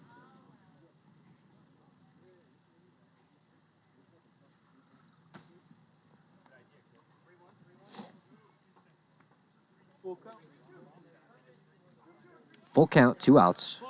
Man on first. Goots needs something going right here. Here comes the pitch. Goots to the left side. Nothing. Coming after Roosh's lady. And Chief saying this is a Just Chen missed her. collapse. AK collapse. Yeah, and Kiefer suddenly back to being a Cajuns fan after the trade. Look at Tanik. He's having a pool party. Love seeing this. The Vipers are trying to... Are they trying to leapfrog the ones at some point? A lot of games left. 4? Only if you tell me what you're going to throw. Looks like Cody Runnels is going to jump on the mound right now. 2 runners on, 2 outs here in the bottom of the second. Oh, it's Stormglider pointing out that I could have said that the Cajuns are pumped up with all that extra air that they took out of the one's tires. The ones, completely deflated. Kirby running around out there. Let's see if Runnels kind of got the monkey off his back with that home run. Let's see what he can do on the bump here for the Cajuns. Runnels, last time he was on the bump, walked 2 straight. So That happened. can't get much worse, so he should be able to He'll be furious. improve upon that. But the way the Cajuns are playing, They did turn a double play after that walk. the way they're playing, I feel like Cody's going to do some good things. I think right Schmitty here. might hit a bomb. He's a big all or nothing hitter. I think he's going to get all, and Roosh told him to let him hit it. But he doesn't. Yeah, 3-1 immediately. That would load the bases. And Runnels does not want to walk here. He's going to hang one, and Cody's going to swing as hard as he can, and he might miss. Oh, my God. And he might not. Man, he dings that one. 3-run shot by Schmitty. Runnels having a tough time. Told you. I Man. mean, then I said he was going to swing and miss, but He the really original thing I said was that he would hit a home run. He put a lot of energy in that one as the ones needed anything. And look at those emphatic celebratory forearm bumps. I think Schmitty's trying to fire his guys up. Yeah, and they need it as Llewellyn's going to get a piece. But it seems like he doesn't have enough kindling because the ones slowly walk back to their dugout with their heads down. 14-3, though. Just 2 more runs, and this game gets extended. Look, I'm looking at No Pain in the chat. He picked up a jersey I saw on one of the social platforms. Love that. Llewellyn takes a cut, brings it to 1-2.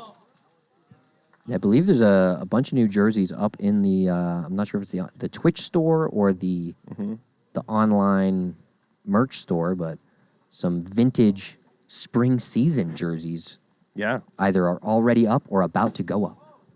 So stay tuned for that if you love PLW. Yeah, you can see No Pain saying, yes, sir, got my jersey. I'm rocking it. There's Llewellyn, roller to the right side. And Runnels, despite giving up the home run, doesn't walk. Keeps himself in the game. And 56, Llewellyn with a good take there.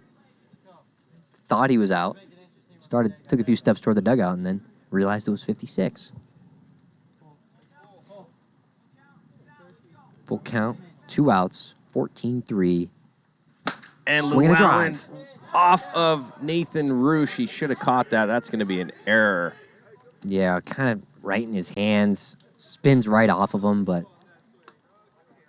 the good thing about that is that situations like this, you're up by 11, it's a lot easier to deal with an error. A lot less frustrating. If I'm Cody Runnels, I'm just trying to get out of this inning, go score a run, end this game. You don't want to give up a bunch of runs and extend it. Yeah, that's true. You really want to. But at the same time, the Cajuns just need 1 more run to end it. It doesn't matter how many they give up. But, all right, it matters a little, but Yeah. as long as they don't give up another 10 runs, which the ones are capable of scoring, Trench. We might be seeing something exciting. No, I know. Justin Spurrier looking to keep this inning going. Takes a walk. Now Yeah. there's going to be runners on first and second with AK-47. Going to go back to that right side, looking to sell those baby formulas. Needs to. I couldn't finish saying that with a straight face. Oh. And some of the people in the chat may be wondering if the ones have just had too many hot cocos today.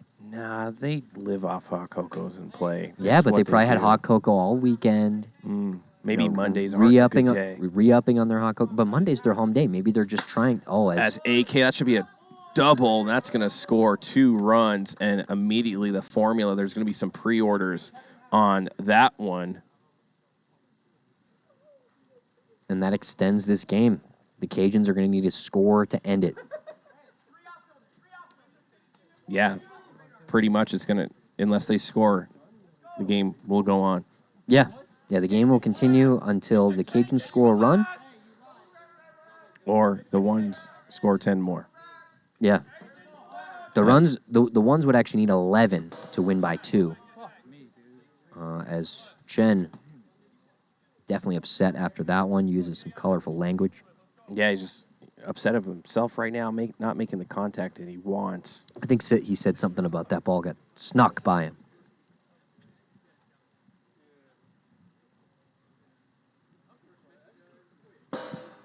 Oh, right on the numbers. Chen can't believe it, and that's going to end the inning.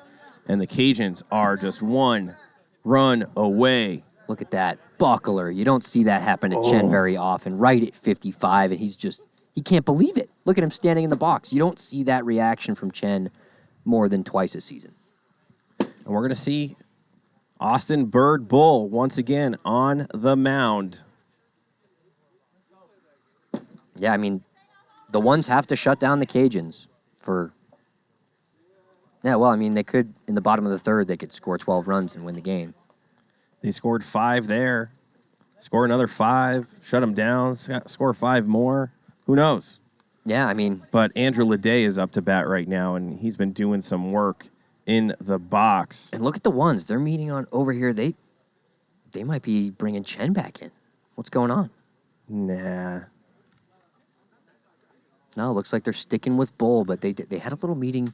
I think Dobbins said to his guys, this isn't over. We can win this game.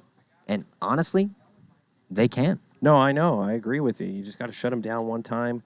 Don't let them get that solo shot and just keep going and plugging away. I think if you see some more runs next inning, you're probably going to see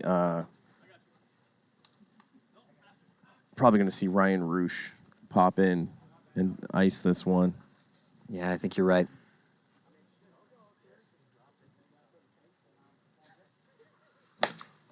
And Ledet barely makes contact.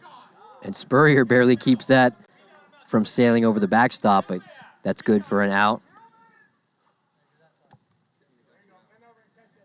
That's Ryan Roosh up to bat right now. Bird's a little deceptive, man. His pitches look like they come in hot, but they'll hit the pan at 54, 55, kind of like Jake Purdy on the Lightning. It looks like it's going to come in hot, but it doesn't. It's just somehow the release of it.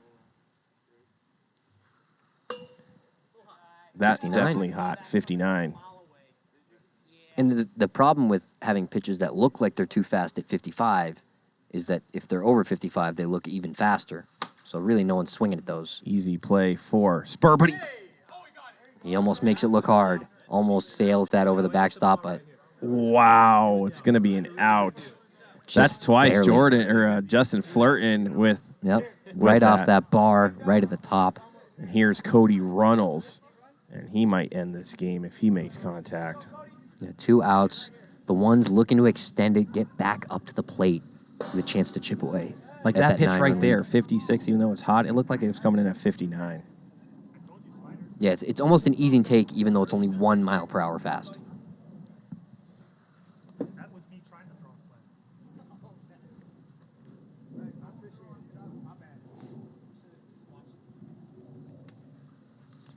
Another ball. It's going to go to 3-1. 2 outs here in the top of the third. Right back to Bird, and they're going to go into the bottom of the third, and they're going to go try and score a bunch of runs, Tom. They're feeling it all of a sudden. Yeah, I think... It sounds weird, but I think the ones have the momentum right now. No, they do. And if they go score like 4 or 5 right here and then go shut down the Cajuns one more time, I'd be a little It's nervous. going to start getting scary, yeah. You might see like a 14-11 And it looks like game. the Cajuns are going right to Nathan Roosh. Yeah, he kind of shut them down last time. Like, are the Cajuns going to score another run this game? I don't know, man, because when you're already at 14 and you know you need one, that almost makes it tougher. Yeah. Yeah, because you're not trying to move the train. You're trying to just end it right then and there. And you don't want to get comfortable with this 9-run lead. I know 9 runs seems like a lot, but on a warm night with a gentle breeze blowing out to center field against the ones, 9 runs can seem like not so many pretty quick. Don't give up on any of this stuff if it comes back.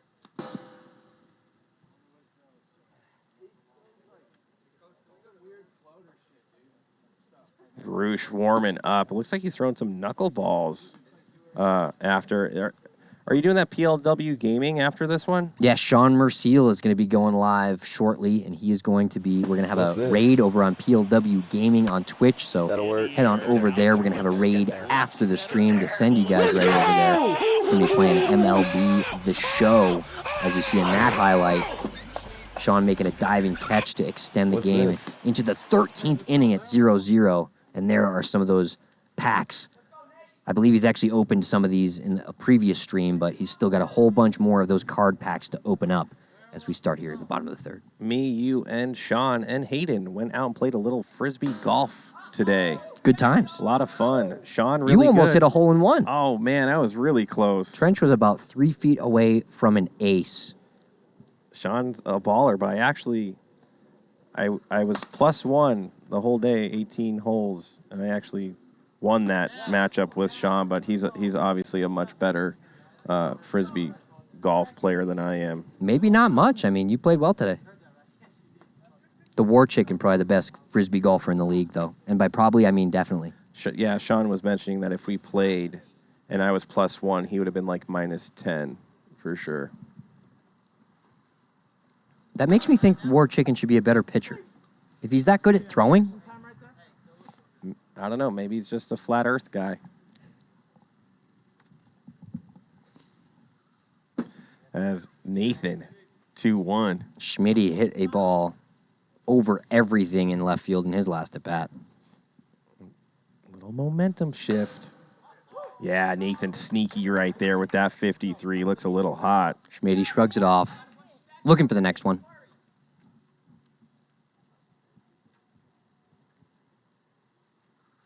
Good piece right there. Cody's going to try to get there. Shuffles it to Casey. Good play to get it under 5 seconds. Just barely under 5. Nice play, sticking with that as it bounces into the outfield, chasing it down, flipping to second. Just under 5 seconds. Look at that. Here's Llewellyn.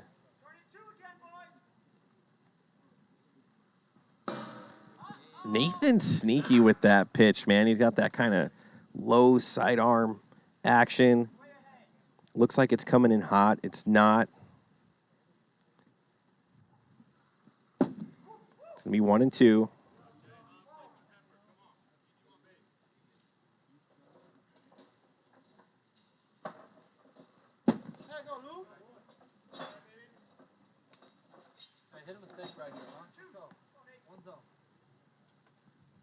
Jeremy Lou Allen. Tiger uppercut for out number 2. He was looking for his first home run. He hasn't hit one yet, huh? I don't believe so. Jay Spur up to bat. You could hear AK-47 saying, "Get me up." 1 out, 2 on. Sorry, 2 out, 1 on. Find your words. Excuse me. My words are fine. I need to find the numbers. 1-1 count.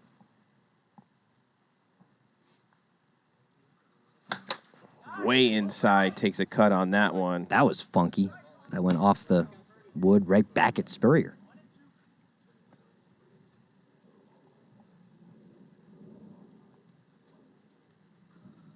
Going after Spur right there. 2-2 count.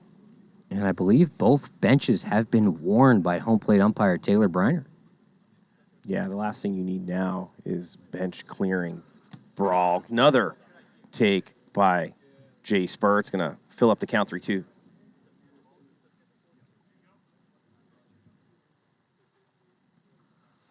And that's going to do it for the ones. I think Spurrier's hat holds all his power. Yeah, he's got to wear a hat next time. Re-up on that. And we're going to go in the top of the 4th. The Cajuns up 14-5. I feel like the ones needed to put like another 3 right there just to add a little bit more pressure to the Cajuns as Bird Bull up on the bump right now. And Kenny Santiwan, he's got my back. I can stutter as much as I want. He'll still love me. I want to thank everyone on Twitch right now that's been tuned in. Remember, we got action all this week. I want to thank our stream team for doing what they do. Buck on Skycam, TB7 over here running clock, Shane Weber, first base umpire, Kyle Etter running that third base over there. And, of course, our Dungeon Dogs hanging out down below. Greg Kelly and Sasai. Making sure you see Alarcon, all the Vader's angles. owner. GK, give me that run of like the 4 angles at once. Can you do that for me? He's going to cue it up. Bang. Look at that. Control room's the hot one. Got some replays. Triple threat GK doing what he does down there. Awesome, awesome production, guys. Amazing, amazing stuff here. I want to thank everyone for all volunteers, Tom. Yeah, all volunteers. For 4 seasons straight with a season 0 when we were out here with a beer pong table. And hot cocoa pong table. We were behind the chain link fence. And I remember we started with 5 and 8 viewers. Then we got up to 17 one time. And we're like, guys, we did it. We got to double digits. We did it. 17 viewers. Yeah, I mean, if you go back at those old recordings on YouTube, we seem a little too excited about 30 viewers. We really thought we had something there, but we did. It was a lot at the time. we did. You know, We all knew that this was going to be something great and put in the hours to make sure it was. As that's going to be a walk, I believe, for Bird. You know, some of the people in the chat, there might be a few that remember season 0 being one of those like 20 people that used to come in. Yeah, we've got some loyal viewers that have stuck with us the whole way. It's Casey. I remember back when I thought Dragon Lady was just a random person. No, man. I had no idea.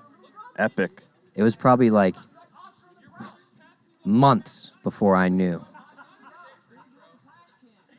And it looks like the Cajuns, and by Cajuns I mean Ryan Roosh and the Ones, are really going back and forth right now.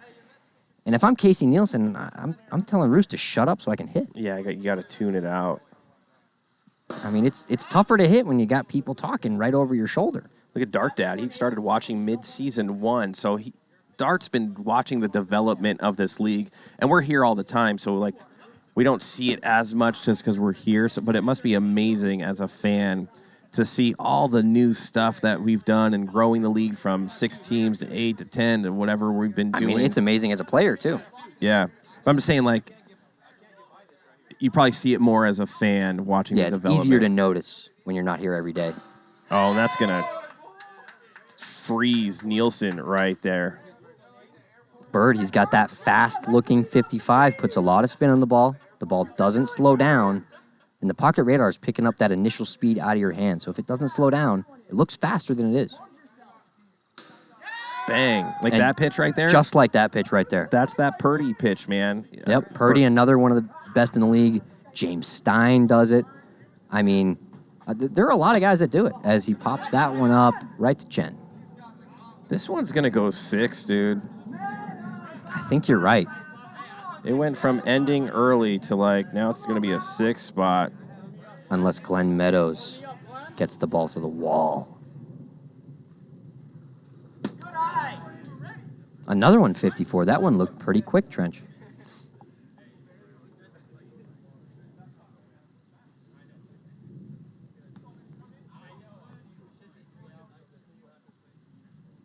Well, looks like Dart Dad's tearing up there in the chat.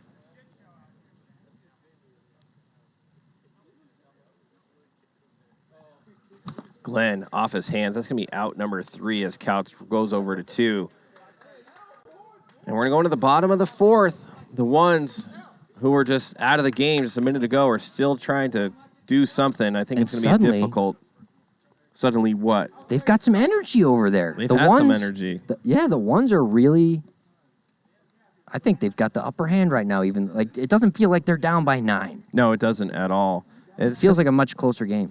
It's because they're the Ones, and they put up runs really fast. But the Cajuns have the pitching with, Nathan, Ryan. They could bring in Ledet again if they want. I think they could even go. Is Will done for game 3 or no?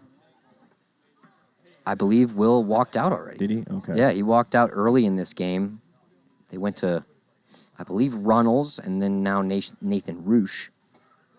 But, if they can't score a run in these next 2 innings. They've got 9 outs to get. Yeah. Knuckleball. Yeah. That's Nathan kind of Rouge. It's kind of what he does. And here's AK-47. You've heard of Knuckle Billy Santillan. AK took some of that powder and some of his formula. And you said from the right side he'd get more sales. And if I you think want to that's have pretty obvious. it's guaranteed to keep your face baby fresh well into your 20s. And honestly, I'm not sure Couts is going to be batting left-handed too much after this. I mean, it seems like he's clearly better from the right side. He's a little more streaky from the left side. Sometimes he gets hot batting lefty, and that reinforces that he should be batting lefty more. But I think if he hit right-handed every time, he'd have better numbers. Man, he unloaded on that one. That was low and inside. Probably was going to be a ball, but he did work. As it's 14-6 now. And Mule is saying, "What's that boy eating?" We know what he's taking. It's that formula. Oh, 50 into the pan. I think Chen's having trouble reading Nathan Rouge right now. Definitely not a pitcher that you see the same stuff week in and week out. He's got a little bit different stuff than the rest of the guys Chen's facing, so it's definitely funky. And that's going to be back-to-back. But Will oh my climbs goodness. the wall. Shows him the ball. Man. Struts that one off. What a catch. Pops it up to himself. Let's see that again. Pop, catch. What a play Wow. by Will Morris right there. As that just needed a few more inches, and that would have been gone. Look at that. He's holding the fence, too. Jumped up. Who is this Full guy? Like he's just extension. walking like a badass now. All right, I think you're done saying that he's a lackadaisical outfielder, Trench. If it's low, he doesn't have it. If it's high, he's got it, and that makes up for it. What a play by Will Morris. Yeah, Jew, wow.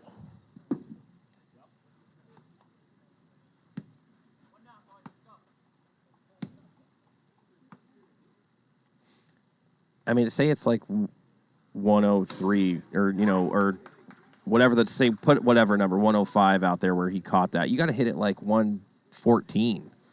Yeah, especially what with that tall guy. And also, like, how much did that stink for Chen, who's already having a tough night, to have that happen to him? Yeah, you're feeling it for sure. It feels like even when you do everything right at the plate, you're still out. He did everything right, except for maybe he hit it a little harder, but it's kind of hard to ask a guy to hit it harder when he's Chen. Wow. I'm kind of agreeing with Tavano right there. If he played all year, Will's probably your rookie of the year.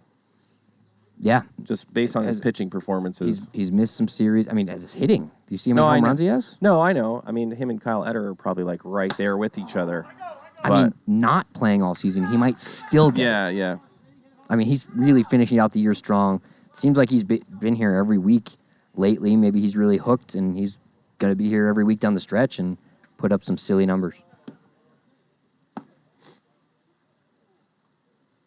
As looks like Schmitty jumps into the box right now. Knuckleball from Nathan Rouge dances seeing away that. from Schmitty's bat.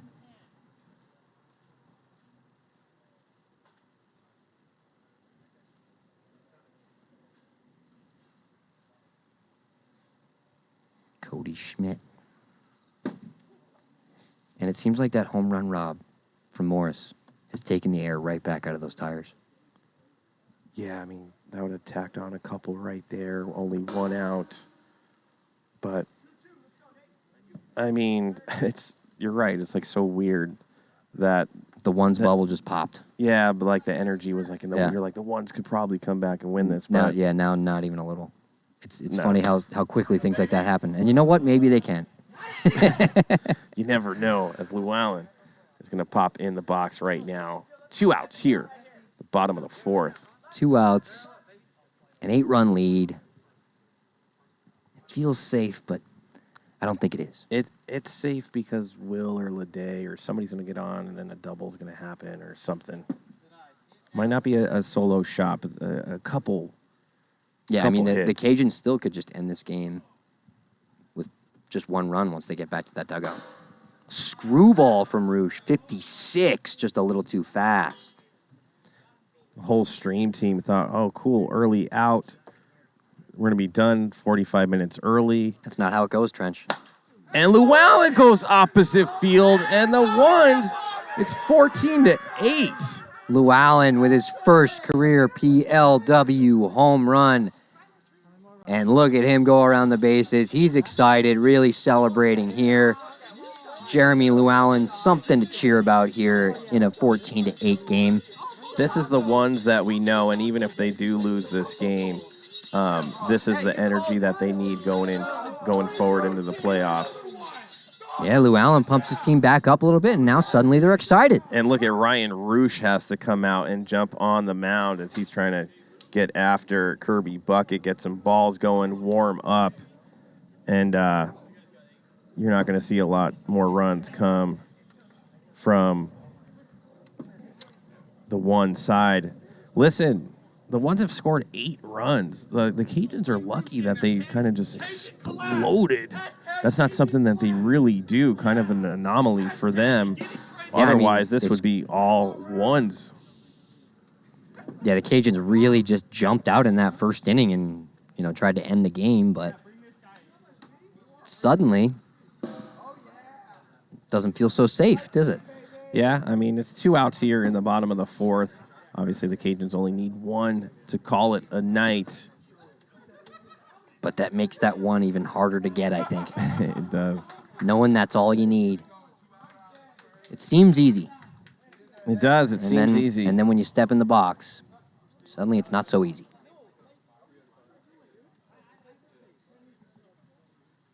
Here we go.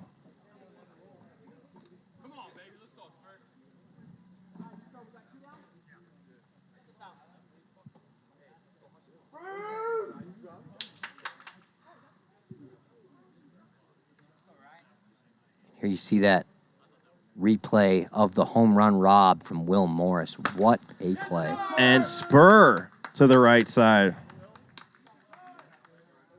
Base hit, and the one's still rolling here. 2 outs. Adam A.K. Couts. Again from the right side. This time facing a lefty. Good take right there. This is a big at-bat for the ones right here. A little bit outside right there. It's going to be 2-1. If AK hits a home run here, I think they might win. I'm going to say it. I mean, I think it'd be like... Oh, he heard me. I think he was trying to do it. If they hit a home run here it is 14-10. The odds of the ones winning would be like plus like 200. Yeah, but I also think the odds of the Cajuns panicking are very high. Yeah, I mean, you got Ledet. You still got Ledet if you need him. Yeah, but the ones know Ledet. He used to be a 1.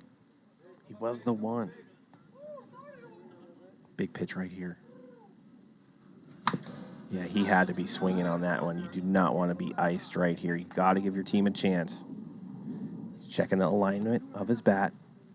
AK, also one of the only players in the league that misses.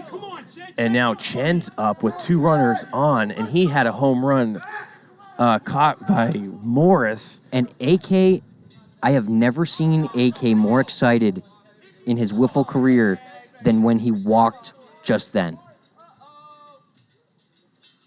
He's telling Chen to check in, let's go, Cajun collapse. And I think this at-bat right here is going to decide the game, Trench. Yeah, of course. He really took a hack at that one. If I'm Roosh, I'm probably going to try to pepper that outside bar.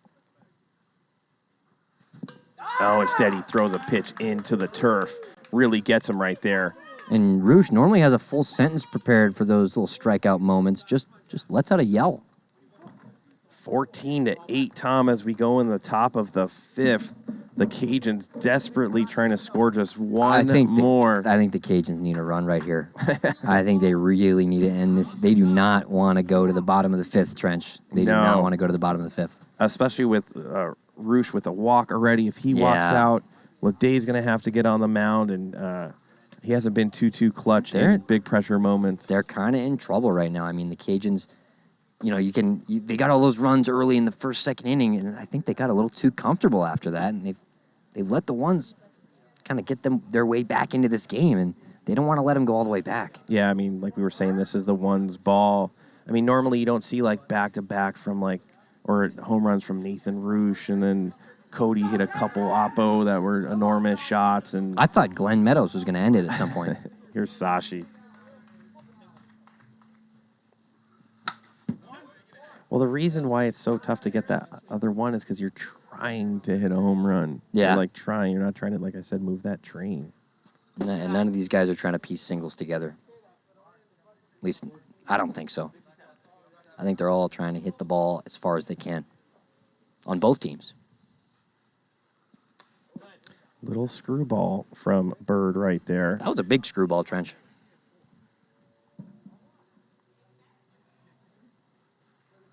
Good.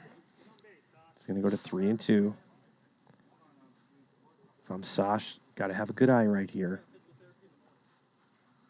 Good piece. Good piece. Keep your head in there. Keep your head in there. And Roosh tells him he's pulling his head. Got to keep the eye on the ball. Good. That's going to be a walk, and that's kind of what you need as Bird, I think, is done. And Boba hustles his way down to first base. Fist pumps after that walk. But did they really want to walk Bird out of this game to bring in Chen? Is Chen coming into the game?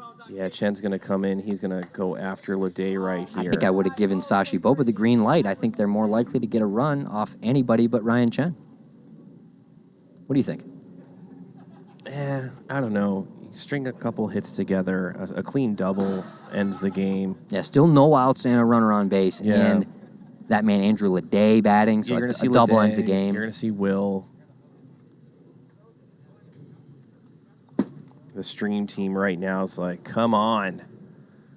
We put so many hours in here, and early out every once in a while is not a bad thing, Tom. Yeah. I think this game might be going to extras, Trench. Why not?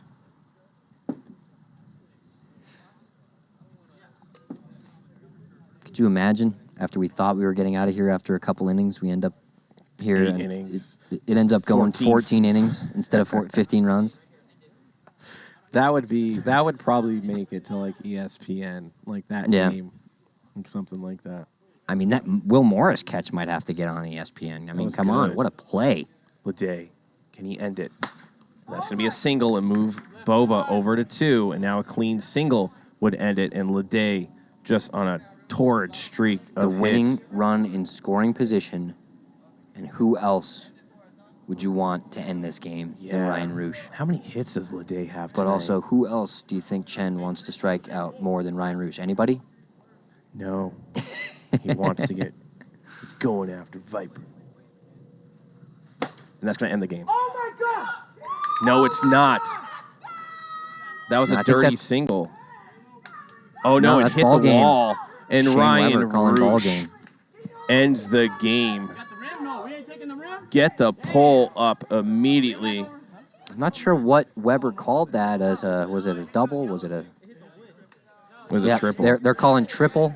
Shane Weber calling a triple there. Walk-off triple, but Wow, nonetheless, the 16 Cajuns, runs. 16-8. Good series Wow. for the Cajuns right there. The ones dropping 4 of 6 to them. And the Cajuns now, what's their record? 22-23? I believe so, yeah. And they're right in the mix. Make sure you get that pull up immediately. Who do you think you're going to see up here, Tom?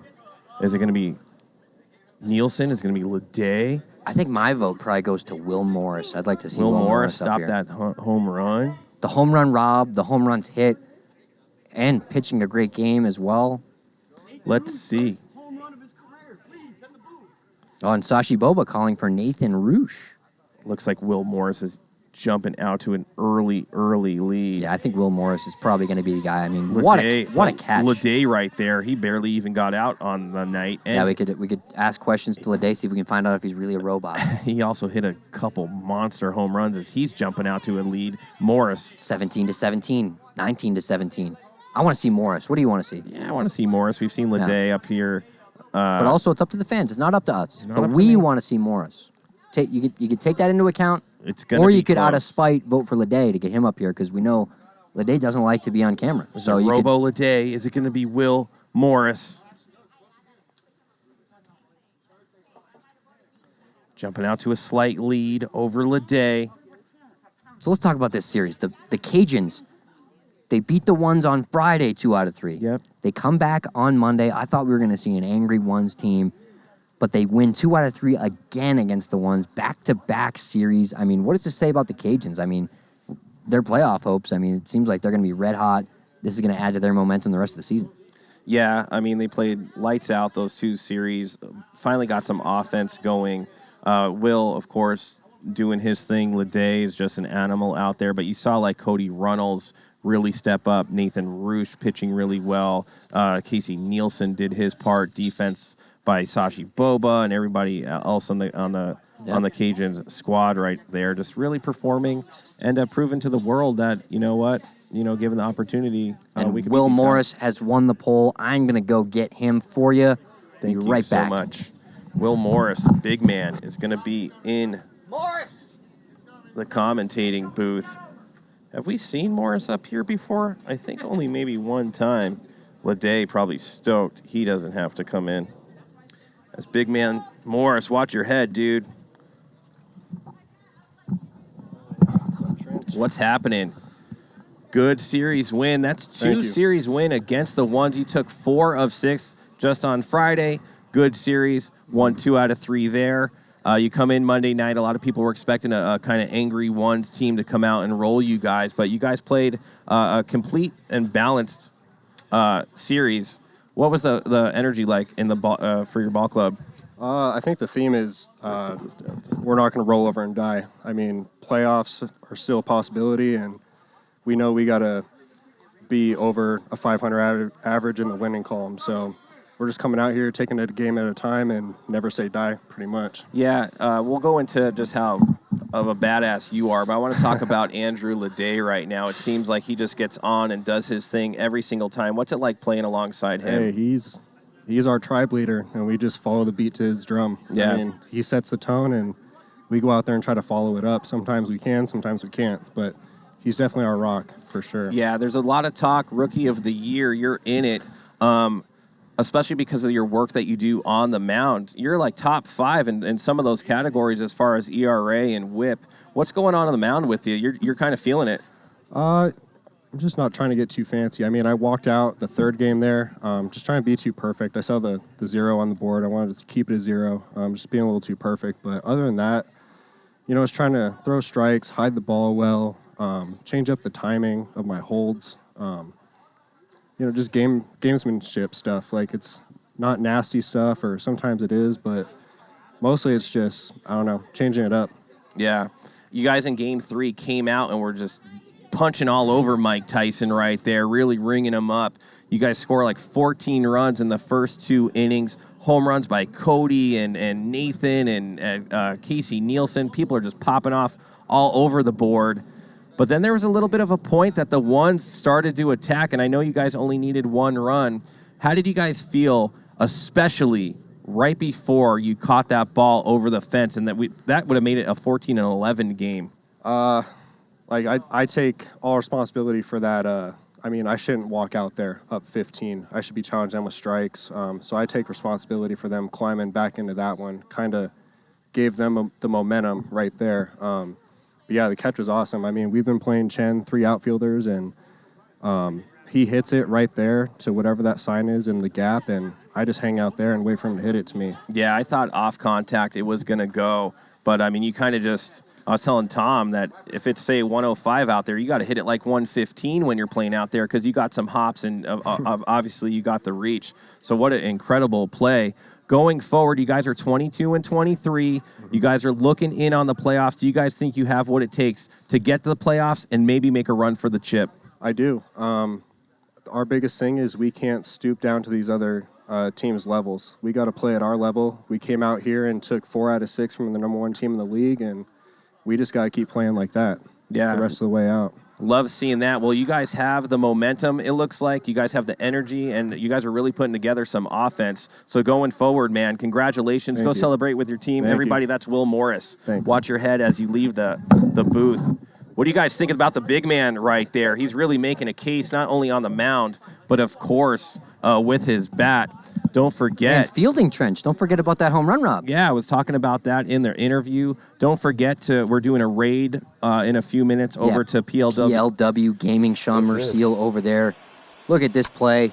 That'll work. Rob's a walk-off single from some random kid online that's probably 13. Tomorrow night, the Bombers are stepping into Viper Town.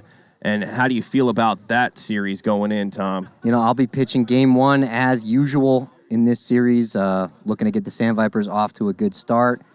And then hopefully we'll just keep rolling from there. We won 2 out of 3 against them last time. But we lost game 3, so that's what we have in our minds. That's what we've been thinking about since last week. So we're still going to have that bad taste in our mouth, even though we won the series last time. Yeah, you don't remember the hands you won, just the big one that you didn't. But remember, tune in tomorrow night, 6 o'clock. I'm Trench McCone, hanging out with Tom Gannon. You guys have been great. We'll see you tomorrow night. I'm out of here.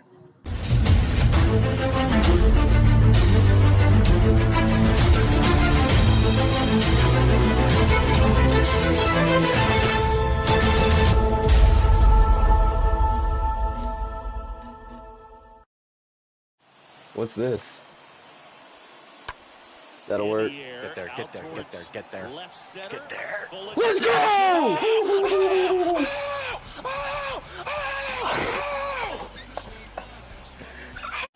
What's this? That'll work. Get there, get there, get there, get there. Get there. Let's go!